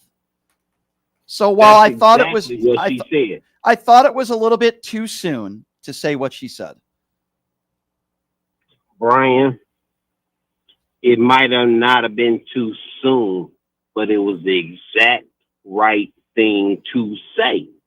She said, I am not celebrating his death, but I will not celebrate his life either. I don't have a problem with that statement. And she said he was a hateful man, which I I don't happen to agree either. with. I think that's perfect. I think that's exactly how I feel, Brian. But I have been listening, Brian, to you and other people. Try to find something good in this evil man. I keep hearing you say no something one, like, no one's, Brian, Damon, no one's let me trying finish, to find good. Brian. That was Leonard. No, yes, you are. Let me finish. If I can finish, you will get what I'm saying. Okay. Now, what you said was, over and over again, all week long, Charlie Kirk participated in political discourse. He did say that. Am I right? Well, he did. Yeah, he did. No, he did not, Brian. He did. Because the thing was, anytime you come into a debate or you come into a discussion and you give fake facts, you give false statistics, and you omit information. I'm not saying you are not giving. No, okay, Brian. Hold he on, did Damon. that every Hold time. on, That's Damon. not Damon. Discourse. That's political. Okay, so theater. Damon, hold on a second. So the one thing that I did have in common with Charlie Kirk, and it probably is the only thing, is he wanted to have discussions with people that disagree with him. Now, I didn't agree with the way he did it. I didn't agree with the fact that he seemed to only want to debate a bunch of unprepared 18 and 19-year-olds on college campuses. I don't think that he was a good debater. I'm not praising him for that. But the one thing I did give him credit for is I think it takes a little bit of guts. Even though he was a man filled with hate, I've been very clear on that, and I've never said anything to defend him. I thought he was a very, very bad person. I've said that over and over and over again. I also say he did not deserve to be murdered. However, one thing I do appreciate that he did, even though he didn't debate everyone, and he certainly didn't debate people that were older than him and people, for the most part, that were more prepared, but he did want people that disagreed with him to ask him questions. Now, you might not have liked, and I didn't like the way he debated. You might not have liked, and I didn't like what he stood for. But when I say political discourse, nonviolent political discourse, which I think is something that everybody in America should be for, I didn't like the way he debated. I didn't think he was a good debater. I thought he was a pretty bad guy. I've said that since day one. We have to talk to each other, Brian. That's just the bottom line. And political or not, you have to reach out to other people and you have to open. And I think what Brian is saying is he would love to sit somewhere and have a few thousand people and invite people to come up and prove him wrong or disagree with him in an intelligent way. And I would agree that there's nothing wrong with that. Yeah. Let's go to Amelia. Amelia is next up on PTL. Hi, Amelia. You can't cut me off, right? Uh-oh. What just happened? Uh-oh. You cut him off. Oh, hello. I don't think Damon was happy with me. Let's go to Amelia. Well, no Amelia, one cut him off. We have stuff to say, so we say it. Yeah. Well, I was responding to what he said. Hey, Amelia, what's going on? Well, you cut him off. Oh, I'm sorry. Okay. Hey, listen, y'all. It's been a little bit. Anyway, got moved and everything. Took a break off the internet. Had to do it. Mentally, whatever else. But even to the previous caller, just a prior caller, and everybody, as a veteran and so forth, and so much talk about the First Amendment. We just had a vice president come out and say this whole issue out here in Dallas and whatever else, and was talking about a conviction that took place or whatever, and blamed one cop, for an issue and whatever, and that just like set the ground. Well, we know he was talking about Chauvin, and we know he was talking about George Floyd. So he brought that in today and everything else. So with everything I've watched and rewatched the last couple of, nights, let this just be a warning. And let this just be, all of this about freedom of speech. Can I add something to what you just said? Because you had mentioned George Floyd, my dear. Yeah. And George Floyd was obviously murdered. You hear a lot of people that are saying he was a bad guy. He was this. He did not deserve to die. The big difference was he was murdered by law enforcement, which makes it, in my opinion, even worse. Do I think George Floyd should be celebrated as some sort of hero? No. But but the type of person he is. He's a victim, right, exactly. unfortunately. And unfortunately, Charlie Kirk was a victim as well. I'm not trying to compare the two. All I'm simply saying is we should all be able to agree as Americans. George Floyd was murdered by law enforcement, and Charlie Kirk was murdered by a nut job 22-year-old. That is the circumstance of both here. Whether you agreed or liked George Floyd, whether you agreed or you liked Charlie Kirk, the point of the matter is that two Americans were murdered, one by law enforcement. And this is where people really need to get educated and understand about freedom of speech.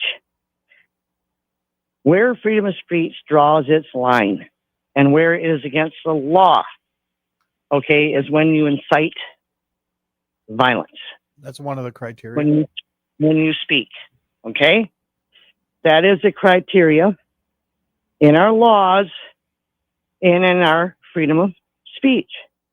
If you want to incite violence, if you want to go out there like yourself, okay, you're not regulated by the FCC. You're an independent radio station. Right. Okay? Right. Right. Exactly. So our world is changing. And hate speech is not illegal. Unfortunately, right. Yeah, it isn't. But unfortunately, this is where misinformation and crap has just messed up. You know, I'm a proud 80s chick as a veteran. Thank you for your And service, what by the way. has happened is just heartbreaking to see these kids that are in their teens and in their early 30s. I have run across people in their 30s, like, I don't know who to talk to. Or like what? They can't talk to their family. You know, it's not because of the separation of speech, because we're not teaching it correctly. And Well, I'm not I think that's what the last caller was saying, Emilio. The last caller was saying that, was asking Brian, thinking that he compliments Charlie Kirk, and he never said that. What he said was, you have to have open discourse. I don't disagree with that. It's okay to sit down with people you disagree with and have some open. And if that's your family or your friends, I have family members who are still mad at me for voting for Kamala Harris. Yeah. And Listen, that's my family. And going back to Damon's call real quickly, if I may, I've never praised Charlie Kirk. Never. I've only said the one thing I had in common with him is I want to have debate with people that I disagree with. Now, you might not like the way Charlie Kirk debated, and I don't either. I think Charlie Kirk was cowardly in his debates. What I mean by that is he only seemed to debate a bunch of unprepared 18 and 19-year-old liberals. However, he still went to college campuses all over the country and wanted people that disagreed with him to go to the front of the line. That part I did like. I don't like anything he stood for. I don't like the way he debated. I thought he was disingenuous. The list goes on and on and on. What he started changed things. Yeah. Look at colleges. You're going to be going on the UNF America tour, and you're going to sit down, and you're probably going to open little, I don't know what they call them, little offices at the colleges, UNF America tour, and have debates and have rallies and people coming there. So he did do some good where he broke the mold on being able to reach out to college students and have some open debate when you completely disagree. And like you said, Brian, his facts were not accurate. He would just say, well, did you know 27,000% of Democrats don't like this and that? And there's no way to fact check him in real time. That's true. Because nobody has that in their back pocket. Yep, that's true. 702-221-7283. Let's go to Brandon. Brandon is next up on PTL. Let's go, Brandon. Hello, can you hear me? Yes, sir. Go right ahead. Oh, what I have to say about this is, my main point is, sorry about this incident about is that Mr. Kirk or any side of it, it doesn't matter what political side you are, is that it's sad that mental health is that, and resolutions aren't being solved in this country, which could have prevented this incident. Okay, so Brandon, I agree. Brandon, I agree with you, but hang on the line here for a second. Which do you think is the party that wants to do something about guns getting in the hands of the wrong people? And which is the party that seems to ignore it and vote against it? I would agree that in a sense, is that Republicans want to keep guns, but we do need reforms, though. That's the way I say it. So I agree with you, but here's the problem that we are facing as a country, and we've faced this for decades, way before Donald Trump got into office. You have one party that brags about their A+ rating from the NRA, and after any violent shooting, unless it's Charlie Kirk, they say thoughts and prayers, let's move on.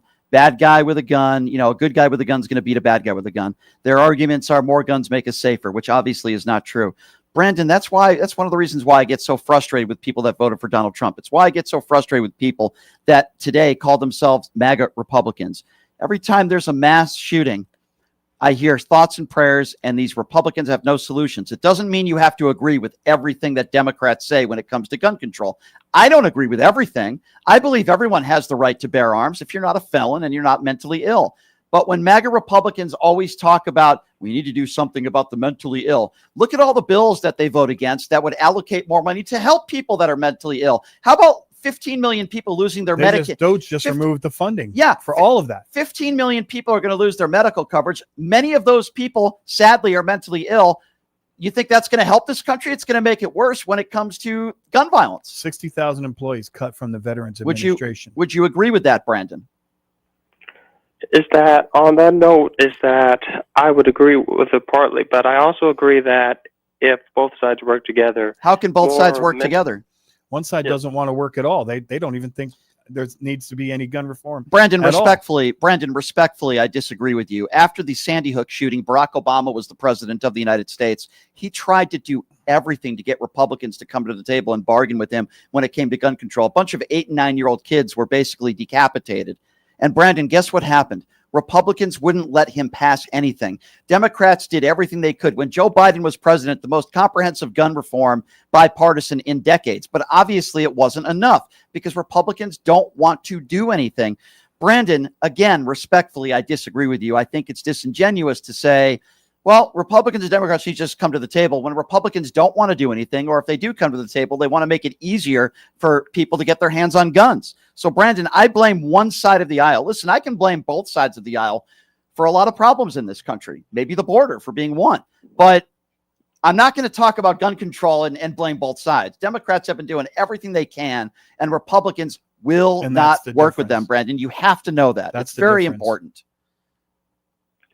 Is that on that? Is that in a way I do agree with you, but my main point, and it's nothing disingenuous, I do agree with you, is that my main point is that I was just hoping is that provide that money for more mental rehabilitation centers. It's nothing against gun laws. Yeah, but the Republicans won't do it. They won't. Brandon. In fact, Doge made cuts to mental illness. They took the money. There is no money to research mental illness and to figure out what the problem is. The Democrats want to at least go to the problem. Let's find out what's going on. Let's put some legislation forward.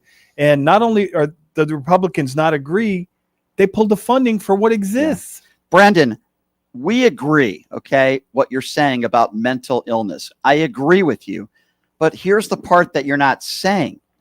Yes, we should allocate more money to helping those people that are mentally ill. But it's impossible to do when Republicans are in charge of the House and the Senate, and they keep blocking bills and voting against bills that would do exactly what you say they should do. There's one party to blame for this. And they claim they love veterans, but they don't. Right. Because they pulled 60,000 people have been pulled from the Veterans Administration Authority, and a large portion of that are doctors and nurses and mental health people that were helping the veterans. Brandon, I agree That's with you. the Republicans who did that. Let me ask you a question, Brandon. Of the 15 million plus people that are going to lose their Medicaid, you would agree with me that there is a percentage of those people that are very mentally ill. What do you think is going to happen to those people when they don't get the health care that they need? Brandon, what do you think is going to happen to those people? I do agree, and man, they're just going to lose any. Is that not just their health benefits, but anything to pay for all for? And whose fault is that? Whose fault is that? Which party? I believe it's both sides' fault. No, with respect, sir, who passed the big and beautiful bill? Who created it and who passed it? The Democrats or the Republicans? I think a little bit of both. No, not true. No, what about Doge? No, hold on a second. Brandon, what you said is not true. The big and beautiful bill was passed because of Republicans, not Democrats. What you're saying is not factually accurate. And it barely passed. And in the big and beautiful bill, more than 15 million Americans are going to lose their health care coverage. Brandon, this is where I get frustrated. I agree with you that we need to do more to help the mentally ill, but it seems like you're complicit because you don't seem to understand why. Republicans take away Medicaid from more than 15 million people, which means many people that are mentally ill, who I agree with you, should never get their hands on guns and they need to get help. They're going to get their hands on guns because of MAGA Republicans that helped pass this bill. That has nothing to do with Democrats. They voted against it. Brandon, you have to know that this is really important. The Republicans are not interested in helping the mentally ill. That's not the Democrats' fault. That's just a fact. Yeah, but you're blaming both sides. What did the Democrats do wrong to pass this big and beautiful bill? What did the Democrats do? Why would you blame the Democrats? What I'm saying is, I'm not saying is that all Democrats is that denied the bill and stuff. I'm just saying both sides, Republican and Democrat, a little bit of both of them, with the ones that were against it, is that should be held responsible. Against for what? Denying. I don't understand. Democrats against what? What against gun control? What are you saying? In essence, my main point is whether Republican, the certain individual ones, and I do agree with you, and the Democratic ones, is that the ones that voted no on what you were saying about is that providing people with Medicaid and stuff. Brandon, why are we getting? They should be held accountable for. I agree with you. He just thinks both sides. Brandon, you think both sides are accountable, and you could, in my opinion, you couldn't be more wrong. You couldn't be more inaccurate because the Democrats have made every effort to try to limit how many guns, limit ammunition, limit how big the magazines are. They've tried to put restrictions, universal background checks, holding gun store owners accountable. That's all on the Democrat side. Brandon, let's There's start not from a square Republican one. that wants any of that. As Leonard eloquently pointed out, and I agree with everything he said. Brandon, can you name me one specific reason why you would say Democrats are partially responsible for why we can't pass comprehensive, gun laws and reform and newer laws on the books? Can you give me one logical reason why you would blame Democrats for that? Because you're blaming both sides. Give me one specific reason why you would say that. What have Democrats done wrong when it comes to gun control? I would say on the gun control thing is that mostly nothing wrong, but the issue I see, the only slight issue with the Democrats is you have people, certainly, that come from other countries on the black market that come through it in and nobody checks them and are in is that these democratic cities when they check in.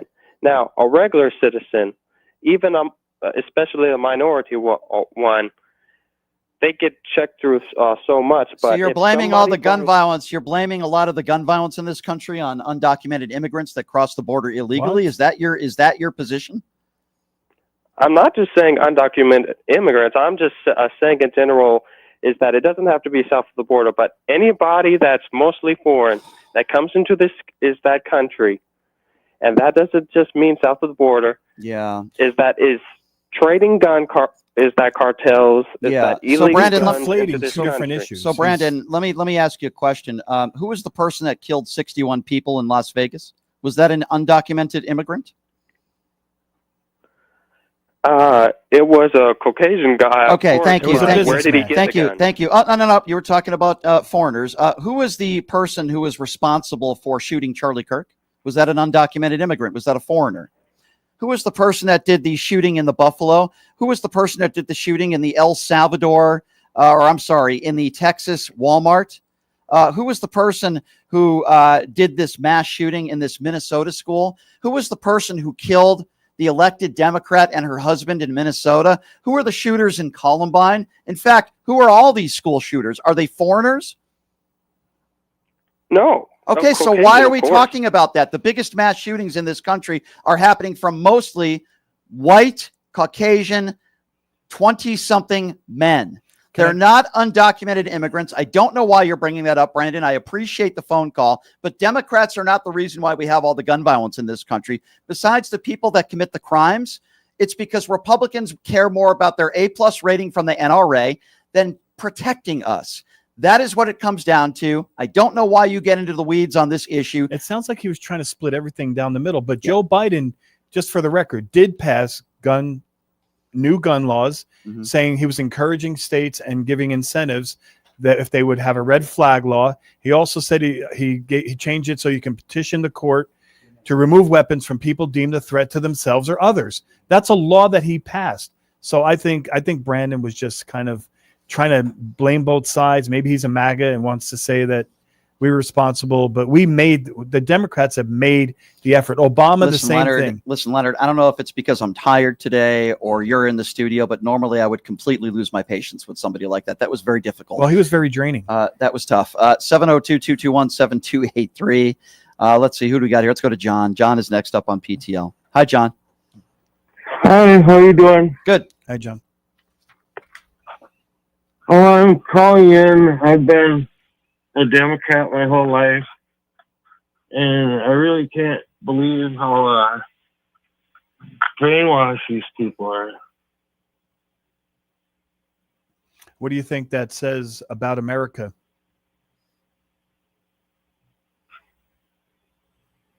Oh man, Americans are in trouble.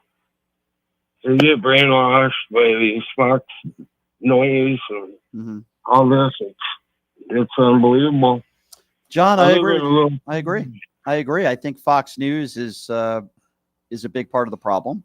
Mama Lisa on the YouTube super chat says, I'm here for it as long as you keep speaking truth. I love this channel. Mama Lisa, I appreciate your support of the show and your donation. Thank you very much. You could also donate on pushingthelimits.live. Again, if you go to pushingthelimits.live, you're supporting independent media. We sell gear, T-shirts, hats, and you could also make donations, $5, $10, $20 a month, whatever you can afford. Bibles? Not selling Bibles? No, I do not sell Brian Shapiro Bibles. Maybe we can get Lee Greenwood on the show, and maybe we can work something out and have them made in China for $2 and then sell them for $60. Maybe there's something. And add the Constitution in the back, just in case people want to conflate their religion with their rights. Yeah, exactly. Let's do that. So Lee Greenwood, if you're listening, Mr. One Hit Wonder, give me a call. Let's go to Tez. Tez is next on PTL. What's up, Tez? Brian, you can always count on me to call in with empirical facts, and that's one of the reasons why I love to see you on Pierce Morgan's show. Thank you. But let me just cut through all the muck and give you the numbers. Okay. Mitt Romney, number one taker of NRA money, $13.6 million. Tom Tillis, Republican, $5.6 million. Joni Ernst, Republican, $3.6 million. Marco Rubio, $3.3 million. Todd Young, $2.9 million. Bill Cassidy, $2.8. And I'll go on and on, but the top 10 takers of NRA blood money are all on the Republican side of the aisle. It's an empirical fact. I don't know why the NRA has kind of like fallen out of grace from the media. In years gone by, whenever there was a mass shooting, people would start talking about smart gun laws and background checks. But disproportionately, the Republicans are taking the NRA blood money, just so that your callers know. Well, the NRA is, as usual, my brother, unreasonable activist group. That's why the NRA is getting a bad rap. That's why. They have no reason. They don't look anything reasonably and say we need to do something. Sure, Leonard. But listen, when people call in like your previous callers who are not informed, who sound like they're on the fence about who's disproportionately responsible for stopping smart gun legislation, it's on the right-hand side of the aisle, guys. Oh, there's no question. Thank you. You've never heard a Democrat running for office bragging about their A+ rating from the NRA. In fact, it's the opposite. They usually brag about their F rating from the NRA. You're right. This is blood money. All MAGA Republicans that have accepted money from the NRA, in my opinion, are responsible. And they're never going to give up that money. Yeah, no question. Let's go to Julie. Julie's next up on PTL. Hi, Julie. Hey, Brian. Hey. Can you hear me? Yes, ma'am. Go right ahead. Hello? Yes, go right ahead. You're on, Julie. Okay, my phone broke up on me. I am speechless that Trump would even try to blame Tylenol for autism. I'm mind blown, and I'm mad. Because Tylenol and any other drug or any injection, nothing creates autism except for genes. Well, let's be very clear. Robert F. Kennedy Jr. is off his rocker. He is bat-you-know-what crazy. The Tylenol press conference that they held the other day was like a scene from some conspiracy theory movie some nightmare. But you know what's no one said, Brian and Julie? No one in the news has said that RFK promised to have a solution to autism in September. Do you guys remember that? Yep.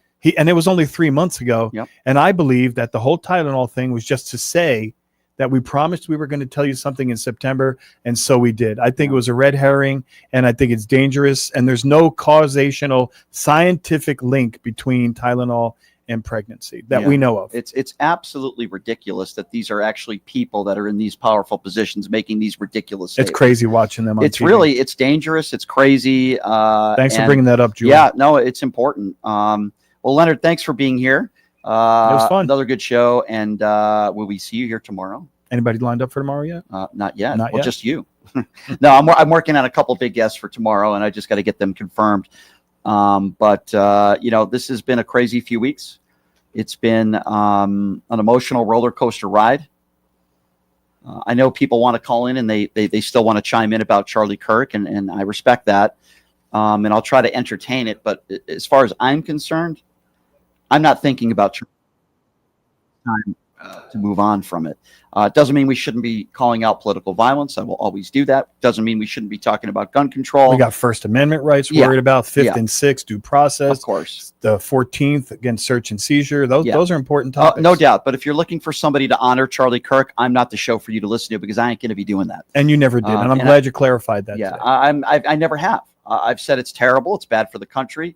It's terrible that he was murdered. I feel for his family, but you can relate to him on social discourse between people that disagree. Yeah. That's what you said. Yeah, I mean, that's really it. I mean, I don't defend anything that Charlie Kirk stood for, and I said that on Piers Morgan last week, and I've said that since day one. Call Me Little Sunshine with a donation says independent media networks need to hold their own convention. That would be amazing. Well, that's something that I would certainly be interested in doing, Mr. Sunshine or Mrs. Sunshine. I appreciate your donation. But that is why I have decided to travel all over the country, and I was invited to do so with the Unf America Tour people, me along with Destiny and Robbie Roadsteamy and others. I'm honored to do so. I can't wait to see how that goes. And I'll be broadcasting live at these events, and Leonard will be in studio holding the fort, and we will do the show on the road. Leonard, thank you for being here, and the audience is now holding you to that. You're going to be here 3 days a week. Okay. Thanks, everybody, for joining us. I appreciate it. We'll be back at you tomorrow. Same time, same place. Have a great day, everybody. Hey, everybody, are you struggling to find a pizza place that reminds you of Brooklyn? That true blue New York style pie? Well, worry no more. Stallone's Italian Eatery Pizza is a knockout.